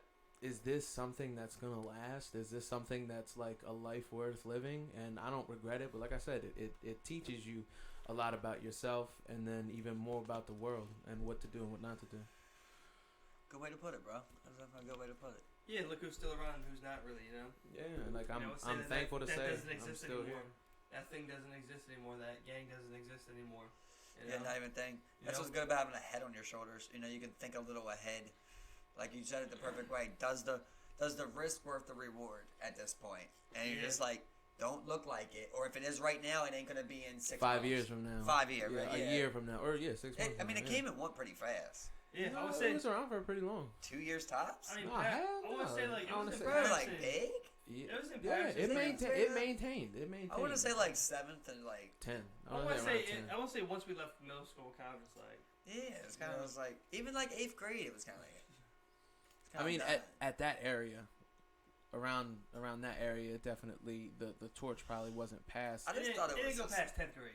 Because I mean, the school completely changed. Like if Southeast was still Southeast and it didn't turn over to Reach, then it would have been something that would have progressively and then it went grew. from there. It's like then you created like the Hollandtown thing, and now it's like you created like a rival, like a feud. So that you guys can fight. Yeah, like, but the school did it in a very smart way though, because I bet you the school seen that, and then they were like, okay, so let's segregate these two schools, these two populations. One is going to be Reach, and the other is going to be Southeast. Southeast being one that can't pass the torch, that's a dying breed, and Reach that is going to be the new, and Reach that is going to be not as bad as, but something that we can see that we can manipulate by segregating both. I would like to know how that school is now. Yeah, what's Southeast? Reach. Well, it's Reach. Reach there. Well, I think right now for the moment, I think that's where John Brewer kids are going. You know, they're using that school building until they fix this school building. Pray for them. So, well, no, that's the thing. It's not Reach no more. They closed that down. That's gone now. It's now they're just using that building just to hold the students for John Brewer. Like they have a school bus where they pick kids up in that neighborhood. Takes them to that Southeast school, and then they'll be going to John Brewer in January. Your neighborhood gonna be a lot wilder. Yeah. Well, January. Once that school starts. Oh yeah, definitely. It was wild before that, you know. It quieted down since that school closed down. Definitely 100%. I seen that a couple weeks ago. My bad. I didn't mean to cut you off. It was. I'm just like I'm like, where you gonna put the fucking court? My fault. Like where are you gonna put the court? That's what I want. I'm looking around. I'm just like, that's a perfect spot for a court. Is it going there? Is it going there? Where are they putting the court? Like, they have to put one on there. They have to. Come on. You tell me you're not going to put one? Seriously, that's just good for students. Fuck you, man. Fuck you. Exactly. Give them something. Big ass field over there. Give these kids something to do besides the shit that we got into because we had nothing. Exactly, man. Like, bro, if all I could have went to, well, I mean, there was a point in my life, you know, where all I went to was the court. Man. And if I could have kept it up like that, I'm sure I would have kept doing it, you know? But, like, I remember for, like, a year and a half, man, just go to court every day. I want to say the court kept me from doing a lot of dumb shit. Because my friends weren't doing any dumb shit because we were in the court just getting drunk, smoking, playing ball all night. Yeah, but it would, like, get to the point where, like, you couldn't go to the rec. It'd be, like, past 8 or something. Yeah. Or it's too cold out to go outside. You're just like, I'm doing some dumb shit instead. Yeah. I mean, even balling in the cold, I remember you used to do it all the time. Oh, yeah, I mean, definitely grind. Just drinking. You just get a little drunk and, a little drink in you. You get warmed up in the chest a little bit, you start balling out. I remember one time we tried balling on shrooms and everyone just kept stopping. It was just like, what's everyone doing? Like, are we gonna be able to play ball right now? No one could play ball at that moment, man.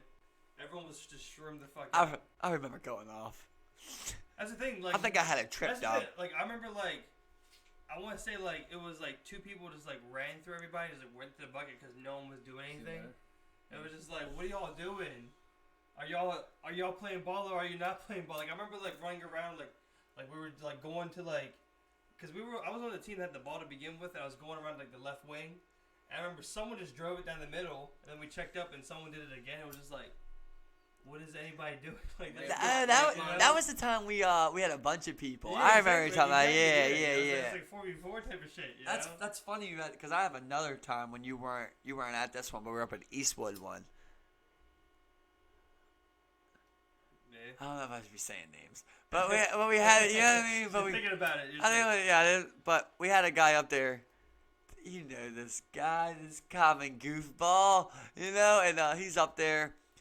And I remember, like, he comes to me. He comes up and he's like hyping me up. You know, we're about to play. Talking shit. We're about to play. God, I don't want to really put anybody. I don't know if they're comfortable with me putting anybody in. Yeah. We're about to play 2 of our other friends. You know, and he's like, yeah, we're put $10 up a piece. You know, we're playing. As soon as we start playing, and as soon as we start playing, he's just not moving. He's just not moving at all. And like the guy blow past him, lays it up, and I'm like, yeah, what are you doing? He's like, whoa, yo, I don't know what happened. I'm good, bro. Let's go. Same thing, bro. Another thing goes right back, blows past him, bro. And it's like, and I'm like, yo, what are you doing, bro?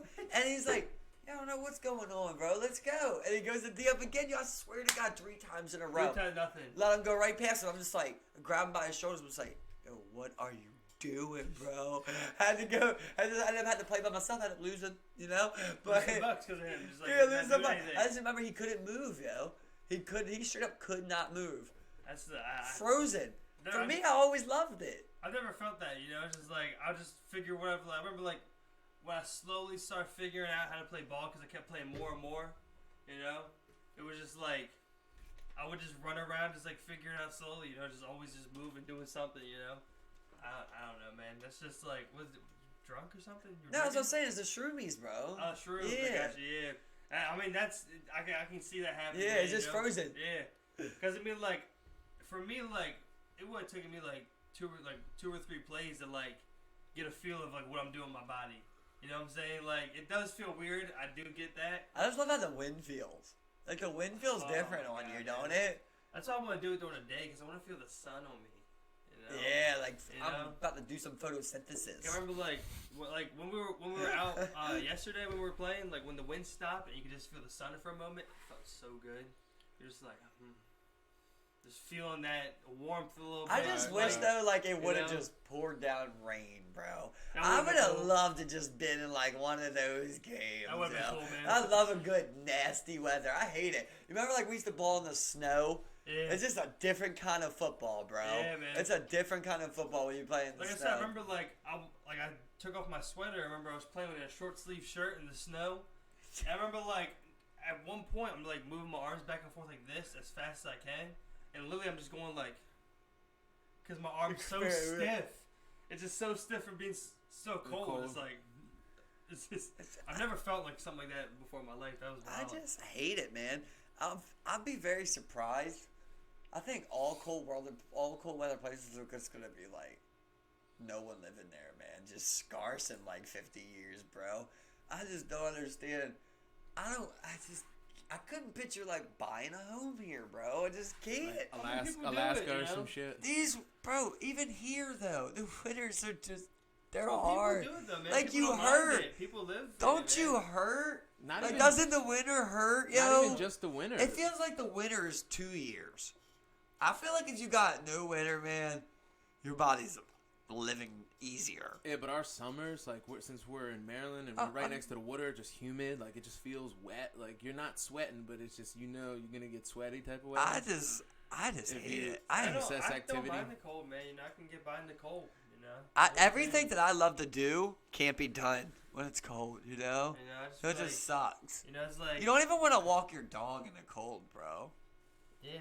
I mean, I feel you in that. definitely feel just 100%. miserable. But it's like also when it's like stupid hot out, you also don't want to walk your dog when it's stupid hot out, you know? See, for me, I'm just... Yeah. You know? Yeah, but you just take a shorter walk. You know, you bring a water bottle. You try to do the best you can. Just in the winter, you know, you give him a jacket. Get that dog a jacket, bro.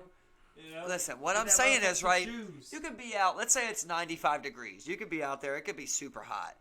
You're going to be all right to walk a couple blocks and get back, bro. When it's cold out, bro, when it's really cold out, if you're going 95 degrees, then you have to go as hardcore on the coldness, right? So let's say it's literally 15, 20 degrees, right? Yeah. That's fair, right? Bro, it's so cold that your back tenses up and your back hurts from just shivering, bro. Well, I sound Listen, bad, bro. Let's say we got a production, right? Yeah, Name I feel like any... maybe because I'm fatter, but Listen. I run a little hotter. I get what you're saying. Name- It's a little hot, man. Yeah, Name any production. Put a factory where it's cold and a factory where it's warm. And see who produces more. There's not a single thing you name where the cold people produce more, bro. It's just a bad time to be alive. Why was Detroit the motor capital of the world at one point? Why can't Detroit grow crops? What's important here? Okay? Yeah. You ain't Like, growing a people- fucking people crop are in productive. Detroit, bro. But people are productive, man. I think cold, you know. There's not a goddamn I think, man, cucumber that comes from people Chicago, survive buddy. in cold, man. People survive You in ain't cold, getting you know? shit in Alaska. But you mean All like you got is boat moose. cars, you know? When people live in Alaska, people live out in that cold shit, bro. People do it. And I'm just like, hey, dude. The motherfucking Listen, Siberians, bro. The Let's just motherfucking really go. Russians. Let's go through it all, okay? Russians, Let's take European. anybody you want, right? Anybody you want. Of course, you can find some ethical Finnish, the Dagestanians Norwegians. or some shit, right? But let's just take somebody that lives in the cold like that, right? Somebody straight up. See, you can't put it as a beautiful place because there is beauty in cold. I agree with that. You know, there like I don't want to say Iceland because I find it well, like Greenland, isn't it? Yeah, Greenland. Because I do find that kind of beautiful with the cliff and shit. Yeah. But let's say somewhere where it's just like Chicago, you know, like where it's just like brutal cold, man. People live in Chicago. It's a huge population Listen, center, you know? listen. What I'm saying it right. People live there because a lot of times they just settle for that, Steve. Let's take a person in Chicago, right? And I say 3-day free vacation to LA. Who the fuck wants to go back to Chicago? 1 out of 10. 2 out of 10. I say you can live in Chicago. I show you Chicago. I'll let you live in Chicago for 3 days. I'll let you live in LA for 3 days. I say choose which one you want. Right. How many out of 10 choose Chicago, bro?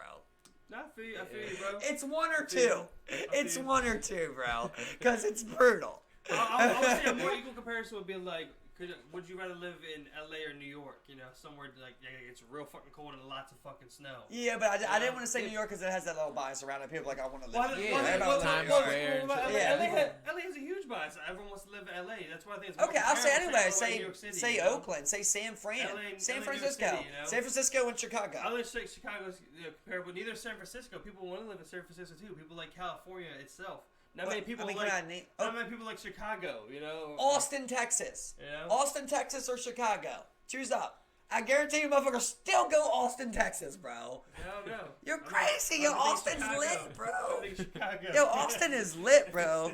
Austin's a good city, bro. Austin ain't like all Texas-y like that. So wait, you know, it's Texas, but it's like city environment too. So let's do the parallel then. Something like, oh, would you rather go to Rhode Island or would you rather go to North Dakota or some shit like that? What will be the parallel? They're both cold. I don't really know much about them, but I think I would go North Dakota just because I've Well, it's heard like more going about to- mountains and shit I would like to see. Flagstaff, Arizona, or somewhere in Maine. You know, like that type of deal. Like Yeah, I'm shit going like Arizona that, all you know? day, bro. I'm probably going Maine. I'm not gonna lie. Yeah, I'm probably no going way, Maine, bro. Put me up in Arizona, I'm gonna go shorty. Maine. See, now I can, of course I would go somewhere because I enjoy the beauty of cold. I'm not saying there's no beauty in it. I'm just saying it's tough to live in. Like my morale's happier when I go outside. It's 75 degrees, the sun shining. I'm just a happier person. Yeah. Like one of my favorite things to do in the world is swimming. It's Yeah. just you Yeah. can't. It's taking away. So you have more. You know? You have more exuberance in like Yeah, like heat I'm just or I'm mild heat for versus everything. I'm happier. Like cold when I or wake up in the mild morning for work in winter, I'm just like I do not want to step out of that fucking door. When I wake up in summer, I'm like, let's go get this done. I'm fit to do something. You know, go ball. And there's a real thing behind it where it's like there's seasonal depression where like people are depressed in the wintertime because like the lack of the sun. Fucking You know, like, sucks. the sun's a huge deal in people's emotions and their their needs. All right, you know? but I mean, you have like okay, not everybody's like a basketball or football, but we did like hockey or like I don't That's know, what I'm saying. ice skating. Canadians, man. I'm just saying what I love. Canada. Of course, it's only me. All I'm saying is, I think that if you saying, live in Maine, you should get like $300 a month just for Canadians surviving. They do that in Alaska. They do that in Alaska. That's for the oil. The Finnish I'm love for cold Finland. weather. Well, just in Norwegians general, the love free money. living in So Norway. you live in the cold. You choose you want to live somewhere cold. Okay. They love it, The motherfucking Norwegians love it. Oh, I would live in Norway. Yeah, of course, because that's a great country. The Mongolians living on the windy plains, they love it. Yeah, I don't know, bro. I don't think they do. Siberians, they love it. They're like, we're motherfucking Siberians out this bitch. And then I take them to Miami, and I say, "You want to go to Siberia?" They're like, and they're all like, "Fuck no!" They're like, "Fuck this." Live la vida loca. The devil's in Miami. I'm going back to Siberia with this guy. They would. All of them are coming over, bro. All of them are just like, "What the fuck's a beach? Women what and the beaches fuck? and A thong?" And here comes a fucking hurricane. cocaine. Category 4 hurricane. All the things. At least I don't got state-sponsored news. In LA. In LA, here comes the fucking 8.6 earthquake. all the bad shit. In Russia, here comes your favorite politician getting knocked off. All the How bad about shit that? comes with it. Or how about some waste getting dumped in your public pond? We're talking about weather. We're talking about the weather. And natural disasters. You want natural disaster on me. Natural disaster is scary, man. I kind of want to be involved in one. That sounds stupid, I know. But it's like you just kind of want to see it. Hurricane season, Florida. See, I'm good. That's what I would be scared of. I want to see something crazy. I don't want to be any. I mean, like, I think it'd be cool to, like. Volcanic eruption. If I could stand in an open field during, like, a really crazy earthquake, that might be pretty cool. See, I'd rather. See, I like a movie scene. Get shook like crazy. Volcanic eruption. I'm just. That YZ250 did just dipping while the lava's coming and shit. Remember when that earthquake hit here, that little earthquake? Yeah. That was wild. Yeah, that really was wild. We were just shaking. It was a small one. It shakes your house, and exactly. I'm like, imagine a big one. Hey, that woke me up out my sleep, bro. I was like taking a nap and shit. And I just was like, imagine waking up and like you think about it, you're like, fucking planet just shaked, bro. Yeah, that shit's scary. Oh, fuck that was a little shake, bro. Like, I looked outside, I was like... We're just hanging in the middle of nowhere. And then they were like, that shit originated from somewhere in Virginia. You know what I mean? Like, and it shook. That shit originated from somewhere in Virginia. You're just like... And you're telling me you guys want to, like, drill into the ocean? Like, it just doesn't even make sense to me, bro. I think that should be illegal tomorrow. Oh, my God. I'm not even saying oil should be illegal, but you should be able to drill into the bottom of the ocean, bro. That just seems stupid. That just seems like you're talking about fracking. Well, that's not fracking, but yeah, fracking's deep ocean drilling. Yeah, this is just deep ocean drilling. Fracking's one thing. That's a different way. Yeah, it's just a different way of drilling on land, basically. But that's one thing.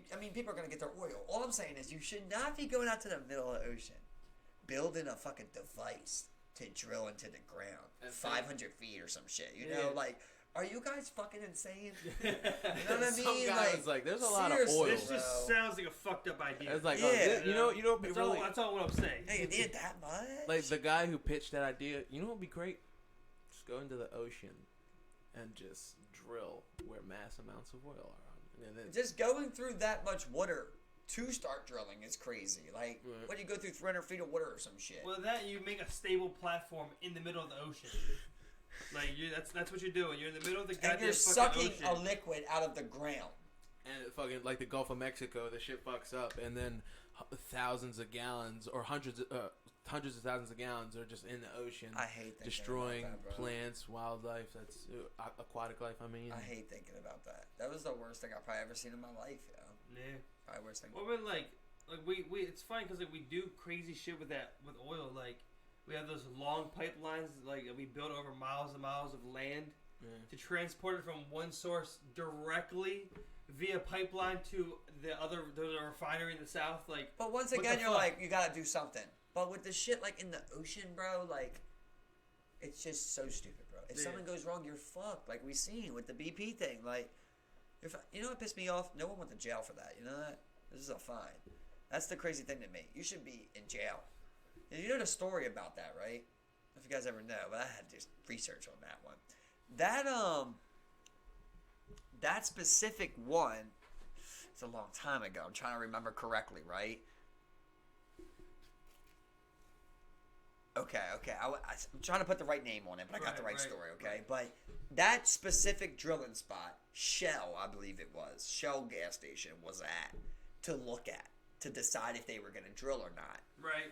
And they said no, right? They said, this is too dangerous. We're not going to drill here. That's not a plug for Shell gas station right there, right? They said no. So then BP looked at the same thing, and they said, this can be done. I know what you're talking about. And that's why, that was a dangerous drill that they did. And it just did the ultimate damage. And when you talk to them oil spill cleanup guys, they tell you anybody that says we got all the oil, that's always a lie. They said best case scenario, you get 50%. Right. So that's still, if you dump 100,000, that's like 50,000 gallons out there. Best case scenario. Into the ocean of just pouring around. Oil does not mix with water. That's why there's rock there. Yeah. It usually just. That's why there's 500 feet of rock, dude. Either washes up on shore and eventually sinks to the bottom of the ocean, just sits there. It just seems kind of fucked up to even use all that metal. To be like, we need like 15,000 feet of drill. Like, what? It's like cast iron. Like I don't even know how that works, bro. Steel shit. That drill must be long. Because you got the funnel. They funnel it, right? You have a funnel. And then the drill's inside. So how long is that fucking drill? Yeah, it's like connected directly to like the pipe that like it sucks and shit like immediately. Bro, like I feel like I would have a heart attack like the moment I would like press drill. You know what I mean? Like the be moment on that platform. Like like it's going down, we're waiting for it to hit, then it's like, I wonder if you feel that.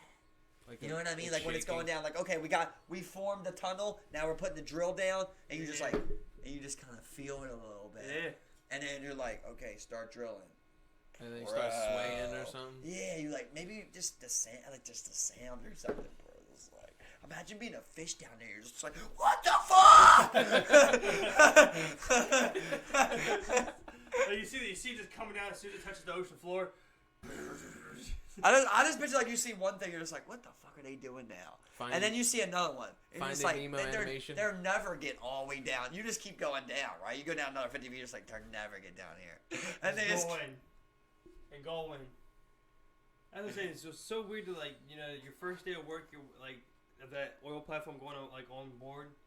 Is like everyone woke up on there for the first day, went up and started fucking drilling into the ocean floor. Like I don't know, just a bunch, 200 some humans decided to do that in the middle of the ocean on this platform. They woke up for the first time. What a smart idea that was. Imagine the first guy to press the button to hit drill. The first time ever. The guy who made some real money was the first guy to make the software where we could detect where oil was underground or some shit. You're absolutely right. First guy to find out, he made millions. He was like, I'll show you where all the oil spots But are. You know what? You can only sell that but for so much, bro. See now, if I'm the guy that makes those just the metal for your tunnel, I make way more than that guy though. You know what I mean? Yeah, you got all the power, but I make more than you. You need way. Yeah. I mean, what could you possibly sell that for? What's the top amount you could sell that for? Couple mil, right? So where literally you need 15,000 feet of steel piping. I'll sell multiple spots and I'll have over 200 some million by the time I'm done. But on the spots, I find. Hell no, bro. You're selling a device, right? No, I'm selling the spots. That's a good idea, but I don't think that's how it's done. So that is a good idea. The first guy do it. There's oil right here. Yeah. You ever see like up there in like I think it's like West Virginia and like other places like that, like they're drill for oil on their own land? Yeah. Like it's known to have that, and then people bring in money, bro. Yeah, man. You just find some oil. Government will straight drill it for you, and you can do like different styles. You can do it where you own it and they give you a check, or you just give it straight to them and they give you a large sum, I believe. But I remember like there was one guy on this show that they did for it. Like he had like 4 spots. Like 4 out of 6. On his land? Yeah. I was getting that money. Beverly Hillbillies? That's what it was, wasn't it? No, was that it? No. Yeah, no, they sold their land for oil and shit. And they didn't want to at first, but no, that's not this. This is like a straight up. It's like a big region of like. Is that how Beverly Hillbillies started, huh? Yeah, no, it might have been. They had a spurt of oil come out of the crib, and that was when the people that were offering. And they moved to Beverly Hills. Yeah. Wow. This was like a show that was like all these people that were in this like acres of land that was known to have oil, right. And it showed like all of them just trying, like 5 or 6 different families that were like everybody's telling them there's oil in the ground and they're just trying to see where it's at, and they all got like these different methods of like picking. Because you might have oil, but it costs every time you drill. So you're just trying to get the right spot. Exactly. And like I remember like that guy that hit like 4 times, like he had a chicken or something, bro. That would find oil. He would let his according to him, it was something like that, like something weird, like a pig or some shit. Right. It would like go sniff or like peck or some shit, and he was getting it right. Other people were like, this one guy would go out there for like days and days, and he would like just stand places and just like try and feel. You know what I mean? He never got oil from it. He missed like twice, and that cost money. Yeah. He got fucked. It has to pay for itself. But what I'm saying is, he might still have oil somewhere on his land. He might have a huge oil pocket. You guys got to save up until you check again. So that was the thing when you're saying like there was a device to find the oil. I don't actually think that's a thing. I mean, I imagine there's like some type of sonar or something like that. There's some mapping in it, Maybe if somebody hit, you would try and hit somewhere within that way, right? But I think for the most part, they're just trying to go off of like some scientific shit, I'd imagine. Like, look, lava was right here. This lava would have poured in here. That would have turned to this. You know what I mean? That's what I was saying. Like maybe they made like some kind of like seismic or like sonar type of technology to where it's like it went so far down. Maybe that'd be a really good sonar to go through water and rock. And it seems cancerous. Like it can't be used. Yo, imagine just a death ray every time you do a sonar down there. It's just a death ray, and whatever it hits dies. So apparently these deep water drilling rigs are actually on mobile platforms, and they can float and looks like sail, and you just you drill different points, and that's how you kind of find it. So it's not a device. So that's what I thought. It's kind of taking their luck on it. That absolutely makes me want to throw up though, bro. They moved those platforms, you remember? When I think about it, I remember they had multiple tugboats pulling that bitch out, Could you imagine that you miss and they're like, we gotta pull all this shit up? What? What's made to do that? It's just crazy, bro. It's just crazy. It's lunatic shit, man. To me, that makes less sense than, like, shooting a human to Mars. At least you shoot them to Mars, you're like, hey, we got some shit to figure out. On this one, you're just doing some crazy shit, bro. Just destroying the Earth and, like, just rolling the dice every time. So, hold up. So, it also looks like they use, like, seismic reflection, which is just, like, they use, like, sound. See, I said seismic. I did say seismic. Alright, cool. Yeah, they shoot, like a certain frequency through the ocean. And it penetrates the water and the land beneath the water. In order to locate the masses of oil and such. Exactly. And I'm not sure how the frequency pinpoints. I guess maybe the time you receive it back or something when the oil. Because then they do down in that general area that they can or that they assume that there's oil at. Like I'm not trying to like just go through and read all this. I'm just trying to speculate from there of like how would you do something like that with shooting a frequency into the ground, you know what I'm saying? I mean, I imagine that they might put it as far down as they can. That way that there's less interference in between the two. The land, the water to the oil. What do you mean, like? Like, in other words, they try and have that seismic device, and then they lower it as far down in the water as they can get. That way it can penetrate through the water better. I'm also trying to think of, like, how, like, this frequency, once it penetrates the ground and finds the oil, how is it reacting with that device? With it finding oil, right. And how's that frequency being shot back in red to where we're like, okay, that's where oil is. You know what I'm saying? It probably could be like the density of the seismic wave, because if you think about it, all right, so you're going down these two specific substances, and you're trying to reach a certain spot, and when there's no oil, it peaks out at a certain spot, but if there is oil, then it peaks out lower than that. So you're like, okay, then there's another viscous material there. Interesting. I feel like there's probably a lot of I try. There's probably a lot of like scientific signs of it, right? Just period, from like something in the ground. Maybe they can just look at that ground and go, this barnacle usually only grows with this type of rock that should produce this kind of thing. What confuses me so much, right, is like fossil fuel. Whose fossil's that? So, Good question, I mean, right? so, like you have to run out You're eventually. saying, I get you drill on top. Yeah, you but could say dinosaurs if you want. No, it's plant matter. It's pretty much any living material. Any living material. Any living material. Any organic material. Huh. So it could be but still, a layer of like that deep. Let's say if it's 1,000 feet deep. You know, like that's fucking. So we've grown that much to the planet, like the planet is expanding. Have you ever seen like is the planet expanding in width? Yeah. So they have how in the world where like there's different layers over time, and then there's like this. I remember like they find this one really dark thin layer within this like cliffside, and that's what they believe is when like something catastrophic happened because of like the tectonic plates.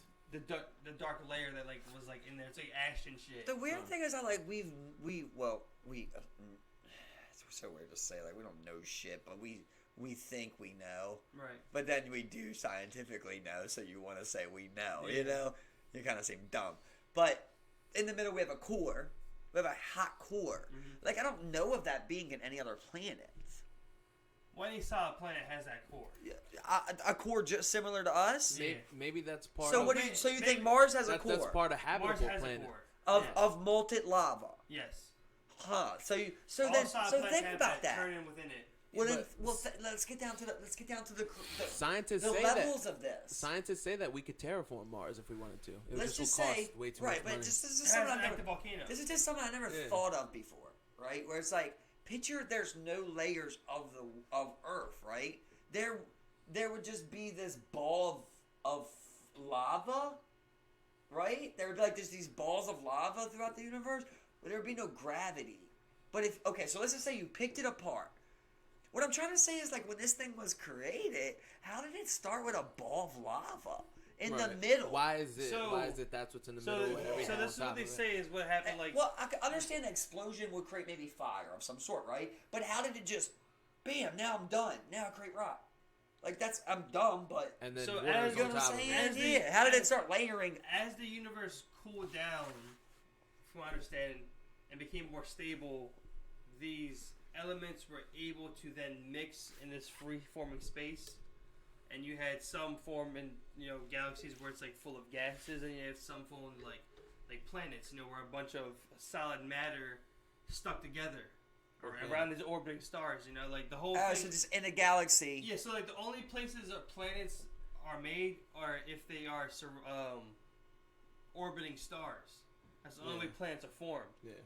There's some few exceptions from what I understand. So the stars As a bringing rule, shit into shit. that galaxy, that solar system. Once it gets into that orbit around that star, It'll stay there. it's able to spin with various things in its various orbits. Starts It colliding. starts like mixing with whatever's like more But if in that it's- particular area. I got you. Okay, that's good. But if you start with fire, like how did something attach to fire? It's not the fire. It's the elements mixing together, and eventually the solid parts stick. And as it continues to spin and get more and more mass, it becomes more and more So heated. maybe it wasn't this ball of fire that was 'Cause it's spinning. It was a mass that then generated heat to the molten middle. element, Right. pretty Okay. much, So- molten elements. So a lot of different inorganic matter just Yeah. turning into matter because and it's eventually it gets big enough to where it's able to cool off on the outside and continue gaining so mass to grow. that's sucking in from the universe. All right. Because there's different layers. We have different layers that we can mark in the Earth, from what I understand. So Right. I seen something that I don't know if it was fact. I didn't get to the bottom of it, but like the statement was that the fastest man-made thing ever. There's another thing that's in the history books, but technically it's actually a pothole cover for when we first started testing nuclear weapons. We were doing it underground. We were blowing them up. Well, we put one on there, and it apparently got blown away. They redid it again, and because they didn't know what happened, so then they shot it with I think it was a bigger bomb too, and they still never found neither one of these manhole covers ever in history. They got shot off, and they were like trying to project the speed that it could have been blown off with the amount of force coming from that tunnel, and it was like 2.1 million miles an hour or something like that, and that's was technically the most fastest produced thing ever in human history. And they were saying like if it has continued, because it was believed that it shot out of our atmosphere, right? Like it's gone, right? If it continued at that speed, it would have been that's technically the first thing that humans would have shot out of our solar system. Wow! It would have been out of our solar system by now, moving going at that fast. speed. Yeah. Wow! I was like, man, that is absolutely fucking mind blowing. It's the fucking. We shot. I don't even understand how you could generate that much speed to pass our atmosphere. That really speaks volumes for an atom bomb. Like, God, bro, it can generate that. The sick part of me wants to see a human get hit by that. Yeah, bro. What happens? Yeah. Like, is it there's nothing. You don't even see nothing. You don't even see it hitting nothing. Smashed. You see nothing. 2.1 million miles an hour, bro. Right. You can't. Your brain didn't process what happened. I imagine it just went past. Not even gonna blink. Left might be some feet. Just like, bro, the air bubble that is contracting that thing is sucking anything or it good. That's what I imagine. It's like, gone, just bro. Like, it's like it's cutting through the time fucking sequences, you know? Like it's fucking so fucking fast, bro. It could go through a planet.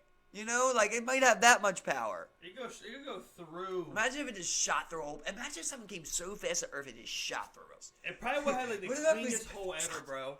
If it has that much force, it's probably the cleanest hole ever. Roll with me on this. We got a meteorite that's coming for Earth, right? And we're just like, this bitch is gonna hit.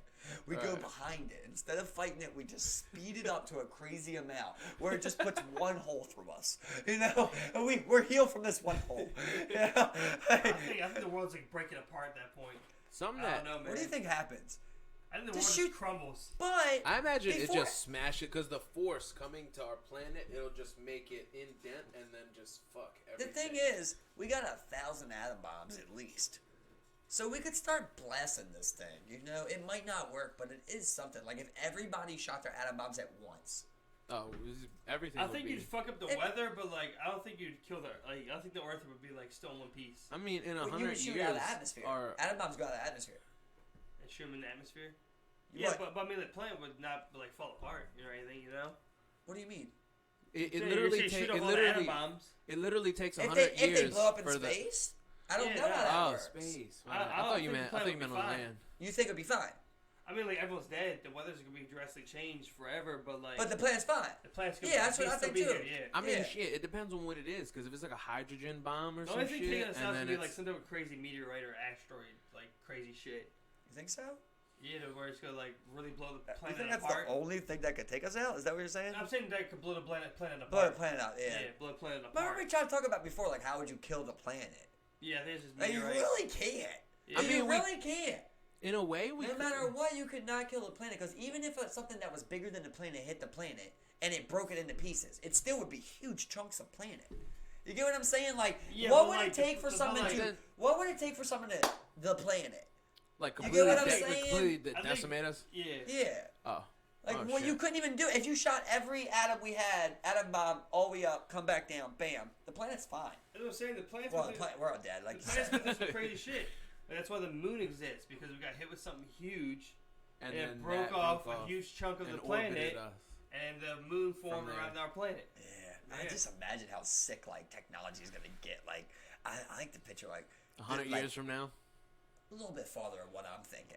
Maybe like 500 years from now, you just got like the Kim Jong of 500 years, and he's just like, I'm gonna fucking shift the moon if you don't fucking stop these sanctions or something. You know what I mean? It's like we got fucking we got gravity pull rays and shit now. Like we're gonna nuke the fuck out of the moon. We're about to fuck the oceans up, dog. Or like, what if I just straight up threatened like Earth suicide? Hold on, wait. That's what Kim Jong should do, bro. Right. He's just like, listen, I'm gonna dump all my fucking nuclear waste in the ocean if you guys don't fucking lift these sanctions. What's up? I mean, does he have that much? Have that much? I don't know, but I'll dump everything I got. You want it? You want me to do that? You're gonna call my bluff? Okay, well I'll just dump 50,000. Maybe it didn't end things, but it fucked it up. What about if I create a Fukushima after the reactor thing? You know, I'm just like I create something underneath water that's just releasing radiation. I'll just nuke you. You just created more radiation. Thanks. Yeah, but you're dead. Then we don't gotta worry about you or your But you don't know about my underwater reactors that are generating radiation across your goddamn planet. Well, we dropped millions of like atom bombs on top of your country, so it's all good. We blew them up. everyone's safe by the. All right, so hold on, wait. You talking about 500 years from now? Then if you control the moon, you control the Earth. All right, well, next level. That's what if it's like, oh, okay, so you're talking about like nation to nation. What if there was like, okay, fucking Earth 1 and like there's a Earth 2 or some shit, and it's like technology is so advanced, I'll fucking hyper jump there, slap the shit out of you, and what the fuck? It's a hyper jump slap the shit out of the motherfucker, man. I will, my planet will kick your planet's ass. You ever see? Did you ever see Armageddon? Not Armageddon. It is Armageddon, ain't it? Everyone's gonna say that. Bruce Willis? Fucked by an alien. Yeah, with Bruce Willis. What is that? That's Armageddon, where they were on the comet and it was coming towards Earth. Yeah, they had to go like blow it up. Yeah. They had to go land on it. And no, Steve. Bruce Willis. Everything I got. The Red Sea. Die Hard. I completely lost what I brought up now. Bruce was the janitor. Armageddon. Oh yeah, Armageddon. Would you do something like that if you had to? Like if the government was like, we need you, Rique Suave. You know what? It would have to be the absolute most ridiculous offer, like something that is beyond what they can guarantee. Like saving the world? Which will probably be... No, shit. All right, so imagine your chances of surviving. Oh, shit, man. You little to none, because you're on like a fucking... It's moving hundreds of thousands of miles per however long. That's Armageddon. You're most likely gonna die. Yeah, it's set up for that. That's what I'm saying. It's set up like it's Armageddon Day style. You know what I mean? Like you're set up to die. That's what it is. But the planet's gonna be saved. Well, yeah. Then I mean, if you're talking about like a martyr wise or like something they need me and I'm literally the only. All right, yeah. You gotta do it for your baby girl, bro. Yeah. It's like I gotta blow this bitch up. But if it was something to where it was like they were recruiting me and I could avoid. You seen Armageddon Day? Yeah. You seen it? You remember before they go? They get all the people together. They all want certain shit before they go. They know they're gonna die. Yeah. So like before they go, there's like, I want $100,000. And Bruce, I'm thinking some bitches. I think Bruce.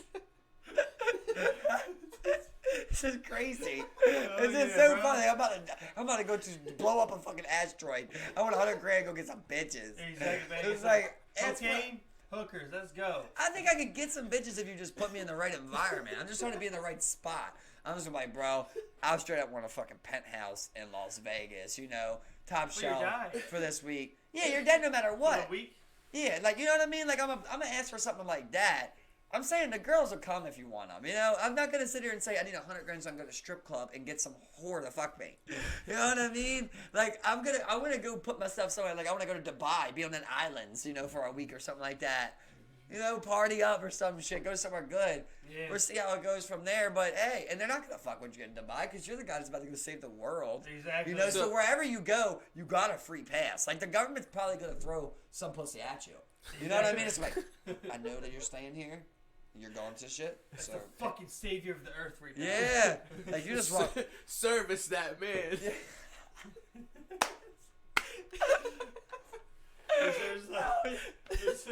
Oh yeah. We need pussy. Service. Pleasure him. Cradle the balls. Work the shaft. He deserves pleasure. Lick his taint. Say if you're gonna go, right? And you're just like, look. Rim job him. You're just like, look. Job him. It's like, say it's like 6 guys get ready to go. And they're all just like, listen, all we want is for you to force 6 bad bitches to go with us. To do whatever we want on the way. Like, they're also gonna die. Yeah, you ever seen Soul Plane? You ever seen Soul Plane? And the government is like, oh my god. You ever seen Soul Plane, man? I should be laughing. Oh, you ever seen Soul Plane? Yeah. Yeah. Remember Sofia Vergara was in the cockpit doing that Snoop. shit? Yeah, I remember she was like, oh, we were fucking in the cockpit and we were like this. And then she had her legs spread up. And oh yeah. You have the bitch across the cockpit. No, I know. I'm picturing this is like if we get that passed, then we take it to the next level. Well, at this point, we want yacht ship, right? Because we're going out in the bag. If it's gonna take like 4 days, then we want like a swimming pool. You know what I mean? Like put a cover on that bitch, and when we level out, we'll take it off. We want like a boom boom room. So I've got like the heart shape hot tub. It's got like you have the martini glass jacuzzi shit. Yeah, you got a button. Top shelf, you got all a button in the bar. that just like shoots out rose petals, you know. And for some reason, I want the money guy. A lot of I want the money guy, you know. And I know the money's not going. Just it'll be kind of fin. The satisfaction. The satisfaction. Yeah, just being like, yeah, it's yours. You see the video with I'm dying. You see the video of Boosie? You see the video of Boosie when he was in the Caribbean?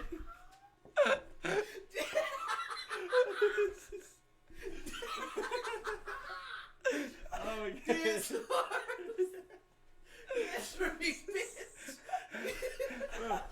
I'm dying and so are Bro, you. It's all $100. Yeah, it's straight up hundos, bro. Boosie had that shit going. Right in your face. He was in the islands, like he had like this, son. It was bouncing off her shit. Oh my god. The government said you gotta do whatever I say. The twerking ass, bro. Oh my God, man, you gotta live it up, man. You gotta live it up. Yeah, you should just get the ultimate, bro. Like you gotta have a good time. Sorry, you know, if you're with anybody, you know, but you gotta live it out. I wonder if anybody ever snuck some drugs up on there. Like, imagine if I was, say I was going to, you know, International Space Station. Maybe I do want to fucking sneak a Q up there. I'm finna about this bitch for a year. You know what I mean? Like, why can't I blow it down in there? I mean, you're cooking, right? You have oxygen treatment, right? That'd be dope. Can you not create fires? You might not be able to. Yeah, it might be too dangerous to do fire too, man. You know. Gotta break some rules. It's like I love that meme. I love that meme. Jesus. The Brett. This is what I know. I remember your name. As he puts on his helmet. He just. And it was like, no, literally, we could blow the fuck up. He's like.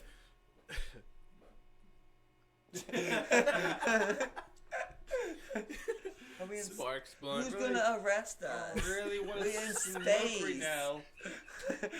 Really. If y'all finna burn it with me, I'm gonna dome this bitch. What like, y'all niggas finna right. You imagine it's like, and then it's like SpongeBob. It starts with SpongeBob like 4 hours later. I got the crumb roll back. And it's like the 6 people on the iOS. They're all just looking out the window. It's like, you guys think they're out there? They're all just high as shit. You know what I mean? It's like eating the space astronaut brownies or some shit. And it's like, guts this bitch. You guys think they're out there? Like, you know what? You're grounded to the. Who's driving this thing?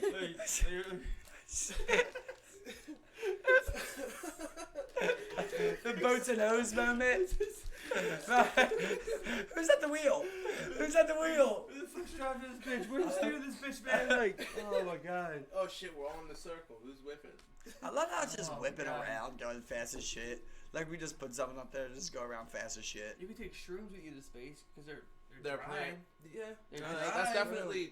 But I was trying to think like I can function high. But I mean, like, can you imagine? Don't know if I'm your guy on in space. You're just floating there. You're just like. Bro, looking at the planet. I don't even want. It gives me chills thinking about like. Because you have your. If I go into that time warp mode that I hit last time, bro. Imagine you're on shrooms while you're getting launched into space. Imagine an alien just comes up to the window you're looking at, like, you know, and it's like, ah! I like to be screaming. I'll just be like. Or if you have like the one paranoid person and they're there and there's no From Murderland, dummy. There's no ground, like you're in space. Like literally, it was a badass alien bitch. And you go back to Earth, you're like, look, I'm telling you, it was a badass alien bitch. And you're just like, what the fuck? You're the guy who took shrooms in space. There was no bad alien bitch. Like, Look at me. Look at me. Thick. Like this was Interstellar Meg the Stallion. Like, yo, seeing that next level, Interstellar. Literally, bro. All right, like. All right, so some alien. You land on a foreign planet and y'all are astronauts, and there's some alien bitches. Yeah. Would you fuck an alien bitch? Yeah. Come on, man. Yeah, pretty much. You're not gonna say no. I'm on their planet. No, I'm not the father. What if like an alien dude wants to fuck you? You're in trouble. You know what I mean? Like you're gonna say no. That's what I'm saying. You like, just landed here. I said that a couple like. You got one ship. I said that a couple minutes ago. I was like, you better be like. I'm telling you, the first aliens that come here will be alien tops. And be fucking slaves. See, I don't even think aliens would want to. Watch my words. I don't even think aliens would would want to. Top? The alien tops. They're all just gonna come. They're gonna fuck us. I'm telling you. I don't even think aliens would want to come here. Like if there were, I lost their theory. The aliens are gonna come here and they're gonna fuck you. Like, see, I bet it's so easy, right? Like you just put an alien down there, and then you get a human to fucking alien, right? And then you just keep fucking aliens, and then eventually all humans are aliens. That's what we were just saying. Like we just. I mean, that'd be a whole new breed. Yeah, but you don't even gotta fight them. But this is what I'm saying. Like we keep thinking we're gonna be the ones doing the fucking. You don't gotta fight them. Some of these aliens are coming on Predator style. You know, eating your ass. You won. That's my cousin, yo. Chill. You won. What the fuck? He human, but he cool, yo. He ain't transitioned yet, bro. Alien, straight up alien sex change, bro. Oh man. It's like aliens are just like, what are you, not gonna be alien? Well, this is what we're moving towards. So yeah, I guess you could wait till your third generation son fucking gets gills, or you could just get him right now, bro. What the fuck, man? We gotta bite you. We gotta bite you. Yeah, like some weird shit. We gotta bite you, swallow you. We gotta. Yeah, could you imagine the aliens is like, I'm gonna give you some top. And it's like, I gotta tell you, I did not see it going this way, but it has been a long ride. Imagine getting caught jerking off on the International Space Station.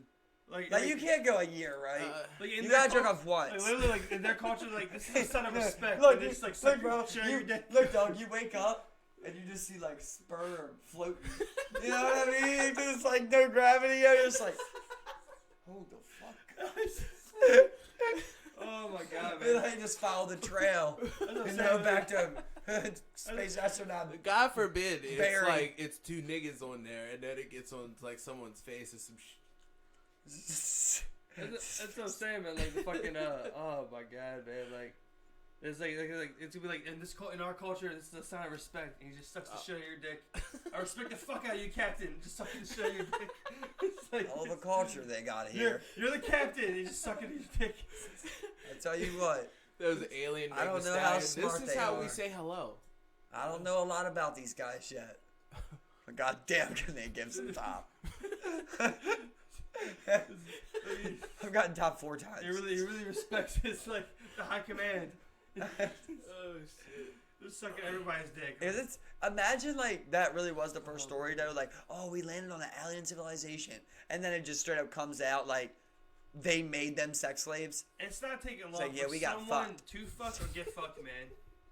It's not taking long for someone to fuck or get fucked. Now I'm thinking about that, just kind of the way I'm thinking about it kind of seems like the best way to win any war. Now I'm thinking about it. Like, we should have just sent our top American males to Syria or Afghanistan and just said, fuck everything you can. And cream pie. I mean, that's not a bad strategy. You know what I'm saying? Population. Face afterwards. You know what I'm saying? The fucking cheek gets grown on his face. You will inject American culture into. You're talking about 10 nation. years. 10 years. You said like, let's get 10 Brad Pitts over there, right? Let's get 10 Brad Pitts over there. Give them 10 Brad Pitt child soldiers. Like, what do you mean? But then again, if they're, but it's just the fact that now they are white. You get what I'm saying? Yeah. Now they are white. There's something to it.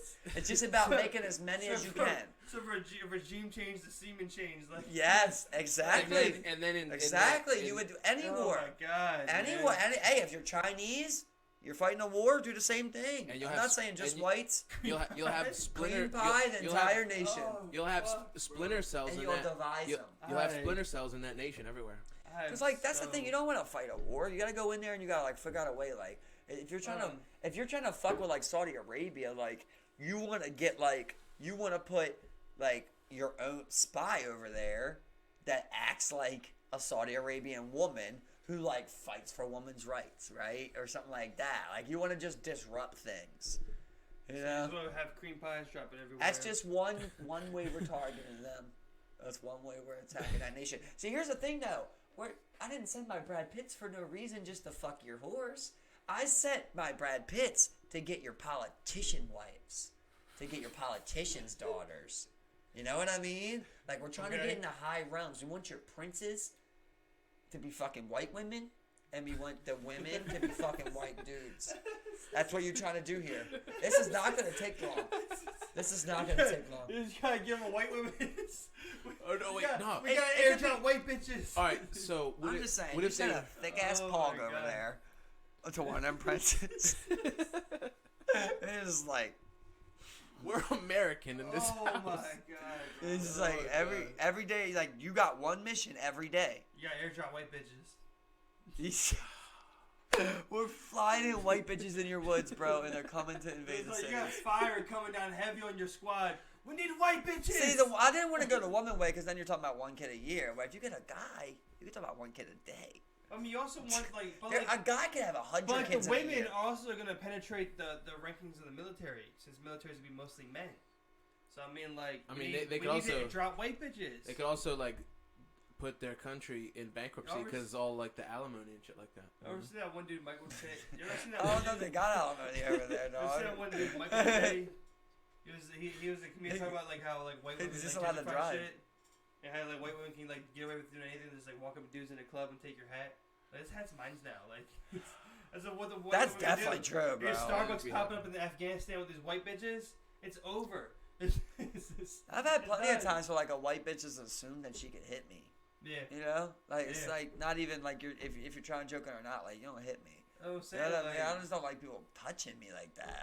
I hate anybody that feels like they can touch you like that. You know, even if somebody goes like that, stop playing. You know, bro, don't touch me like that. Exactly. Don't touch me. Let's not do that. No. No. Let's not show that even if a guy did that, you know what I mean? Shut up. Bro, that's way worse. I'm saying even if it was you know what I mean? Even if it's a friend, you just don't touch people. It's something about when you touch people, you're just like. I can probably push and be chill out, bro. Yeah, push, right? Face contact. It's face contact. It's face contact. 100% the face. That's what it's all about, man. You can't be fucking around with the face and mush people's faces. There's just too much disrespect.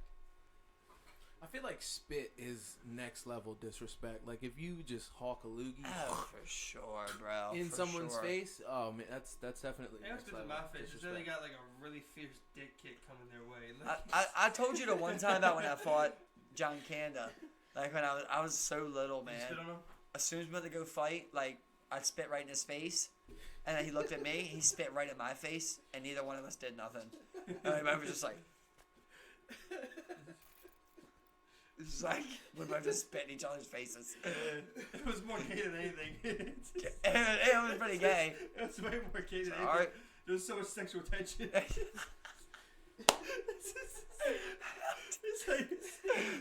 you guys would have made out right there. You guys were so confused. Come here, dude. Only one way to go from here, dude. Blow me. Wait. Interracial gay porno over here. This is you imagine two pitchers, they get together, neither one of them knew they were pitchers, and they're just both, I imagine every time a pitcher's getting together, they're hoping they get a catcher, right? Yeah. I don't know how it works exactly, but you're hoping that you got a catcher, but you both are just you're both pitchers, and you're both trying to talk to each other, it's no bro, I actually get my dick sucked, bro. It's what? I get my dick sucked, bro. This shit ain't gonna work. It's we can make this work. You just gotta suck some dick, bro. You just gotta suck some dick. No, bro. I'm the dominant, bro. Or you get two catchers. It's you gotta sling some dick. It's no, I don't sling dick. I take dick. That's all I do. Yeah, no. What? It's that's they about to do what they about to do, and then they both turn around and they're both arched or something. It's what's going on here? It's a double strap on, and they both just throw it back. Yeah. That's what that is. I seen a thing the other day that was this guy's isn't transsexual sex, if a man has sex with a transsexual, isn't that inherently queer? And then there's lady come on, and she's no, because, it's not inherently queer, but it's only be queer if you were a woman, then it would be gay, basically. And then he was well, that sounds, sucking a guy off or sucking a dick, basically, sounds pretty queer to me. And then there's another person that comments on there, and another person comments on there, and they're well, that's a woman's penis. I swear to God, bro. It's a woman's. I said a woman's dick. That's a woman's dick, and you're just way different, bro. I don't know about that, guy. Bro, y'all are. Bro, there's nothing gay about a woman's dick. It's a no. It's a no. It's a no for me though. It doesn't even make sense, though. You know what I mean? Like, that don't even make sense. You have a double negative going on right there. Yeah, exactly. You got two opposites going working against each other. It's like, what is, you got titties, so now it's not gay. If a dude sucks your dick, he's not gay because you got titties. But then what if it was like a short? That's all you got. If you don't got the if you still got your dick, then all you got is titties tops. That's all you can do is get titties and a pussy. So what about this? What if it was a shorty? Simple as that. That was like that was fully like transitioned, and she told you after y'all banged. Me personally, I think that is something you should tell someone beforehand. But I don't think there's no fault. I don't think there's no fault in that. You shouldn't feel no type of way about that, because then it's like something you have no idea about. So what would you do? If I was told before, if it's like they have the pussy and shit, and they did the surgery and all that. Okay, we're talking surgery. Yeah, well, you did surgery. Okay, yeah. cool. Yeah, that's what I'm saying. So let's just say like you get. So it's just a really pretty tranny. Let's say you get. Tells you. Let's say you get. I'm a tranny. Is there any way that you could do anything with it? I don't Let's know. say you Wait, get got. You training like you a shim or something like that? No, they got the surgery. Oh, and they have like a guy that got a surgery. Oh yeah. All right, so and just super bad. That I would still feel awkward about. I don't know if that would sit right with my. I don't know. It wouldn't sit right with my soul. I can't say that I would. What is this thick as shit, Reed? All right, so then I can't say that I wouldn't. But I'm glad you were honest about that. Yeah, that's not coming. That was great. That's super honest right there, bro. Yeah. All right, so let's just say. He's on your side. You got got. She thick. You got got. Well, you didn't get got here. No, my side was with. If you couldn't tell, and then you fucked, like, and he told you after. Don't mix the got. He said, no, they told it beforehand. I said this. No, it's just thick. No, I was saying the same thing. Like if she told you afterward. Now that's a discussion of you got got. What if she told you before? You're still going for it, maybe? Again, that would still make me feel the same way in the first place. It would be like. But if she's super thick, he's saying that he can't say you wouldn't. That's why I finished with it. I mean, then I can't say. You know what I mean? I mean that scenario, bro. All right, so what if Meg the Stallion let y'all smash, and then you know what I'm saying beforehand she was like, "Well, I used to be a dude." Would you still smash? See, beforehand... I smashed Megan Thee Stallion, I'm just saying. Beforehand throws me off. It does, because it's just like, I almost wish you would have got me. You know? Like, it's like, I wish I could have just did it, then decided if I was okay. But still, if they're, like, we've talked about it. There's some that'll definitely get you. Like, you would not know unless they told you. Now, let's say you wake up, and she tells you, she's like, I gotta tell you something. I used to be a man. And you already cracked. How are you handling it from there? You crack again? Honestly, Cacao. I'd like to think that I'd feel like disappointed, lied to, and some more shit. I can't really speak Would on you it, but beat her up? No, I don't think anybody should get beat up over no shit like that. Like, right. Unless it was. We've had this talk, so that's why I'm asking you the questions we've talked about. I don't think that's just too much. Because you got God. Yeah. You know what I'm saying? Like, you fucked her. What if it really was the best pussy you ever had, bro? You know what I mean? It's a whenever shorty. You might have gotten addicted to that shit. No, for real. What? A whenever shorty. You ain't never heard of a when? Have y'all ever heard of a whenever? Give me the definition. All right, so a whenever is I'm in a relationship. If you smash. Well, figuratively, anyway, if you smash a shorty tomorrow, fire. You smash her a year from now, fire. You smash her 5 years from now, fire. Good. It's a whenever. Okay. That's a whenever. So this transsexual pussy. No, I was saying just in general. This transsexual pussy fire, so it gets stamped. It's that whatever. It's that whatever stamp. Yeah, she a whenever. She was a man before. Okay, no. I was saying in reference to the. So let's say this tranny is super thick, and is a whenever shorty. This is again. Could you be in a relationship? No.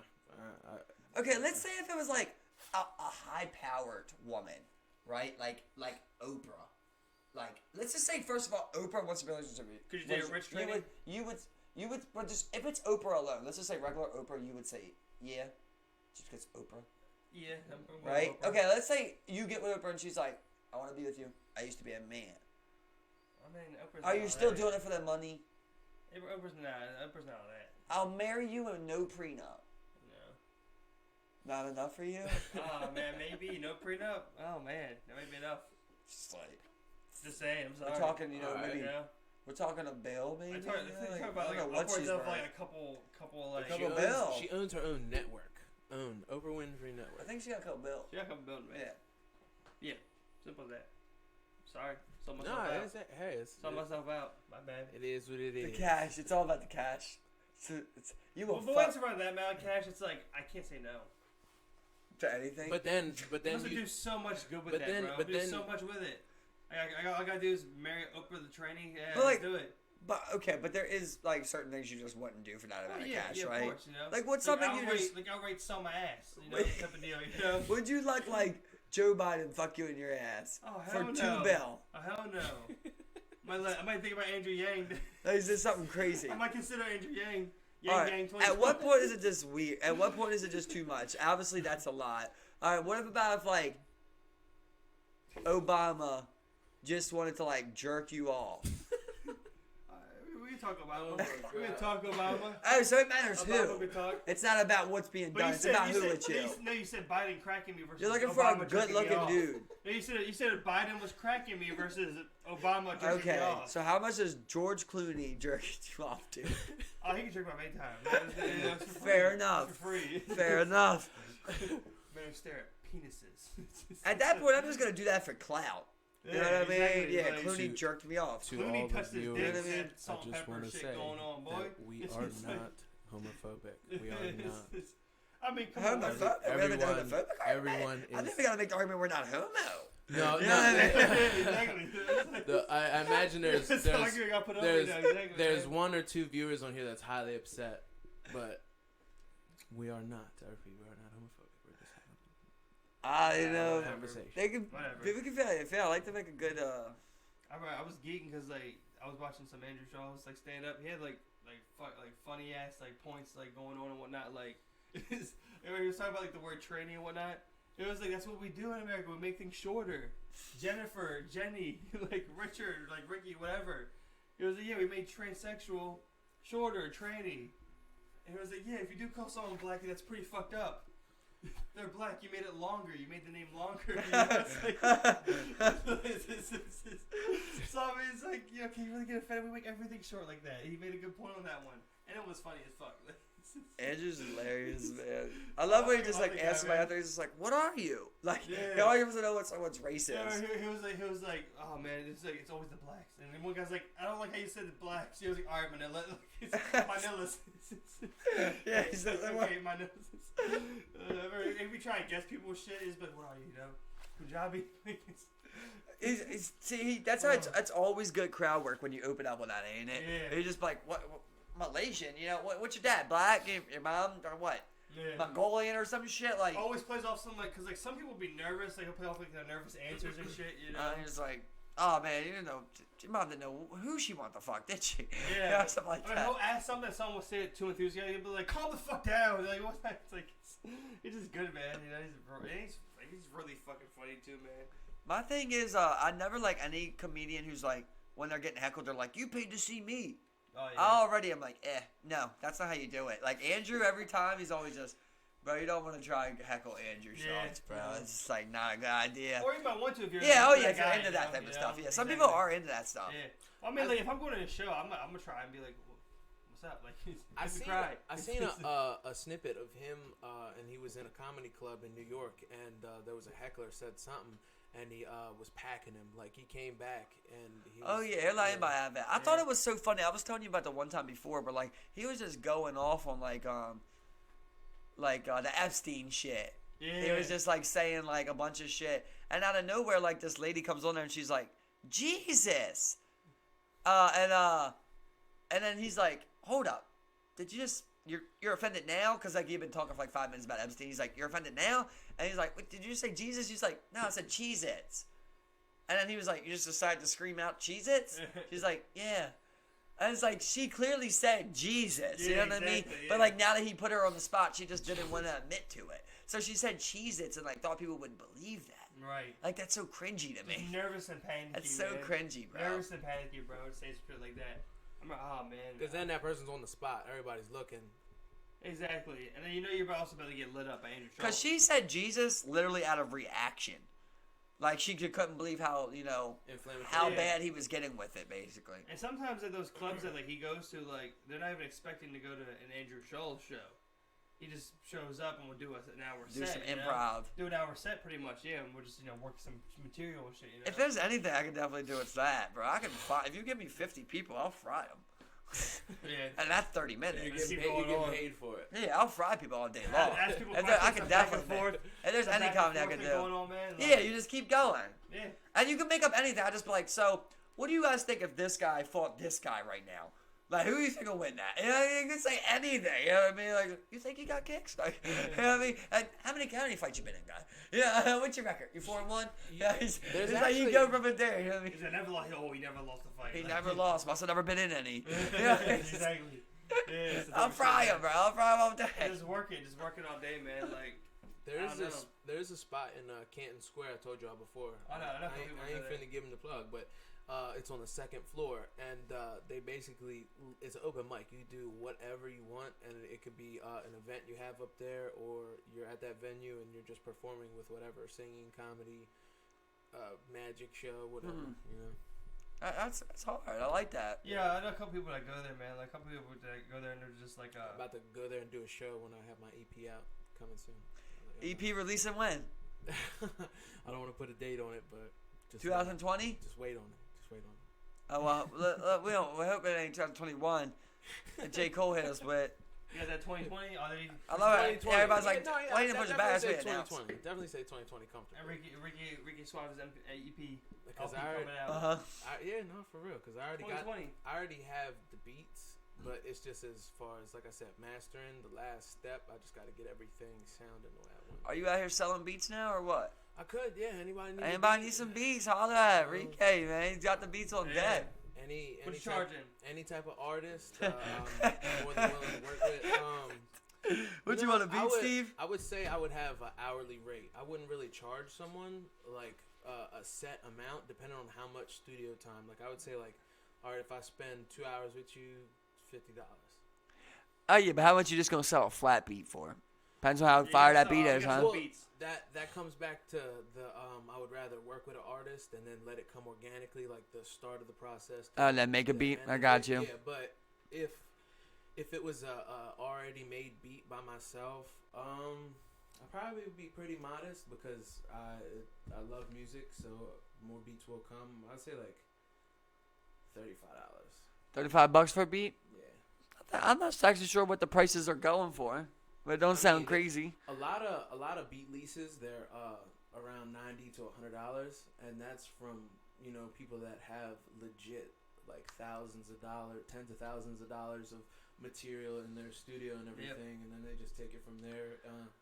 Being that I have what I need, but not in like exorbitance, so I have the tools to make it happen. But we're in the search right now for an intro beat, man. We need you to come out with a jingle.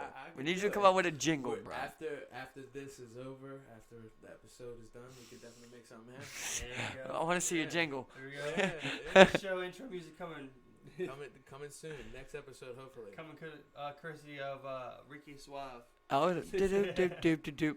It's been another one with great Rique. I appreciate it, Rique. Another great cast. All love. I appreciate y'all. Been nothing but good. Rique Suave, holla at him. Get ready for the EP. Hit him for a beat. Beats out here. You can find me on Instagram at Rique Suave _5150. 2 E's on Rique, 2 E's on Suave. You heard him. Happy Thanksgiving, everybody.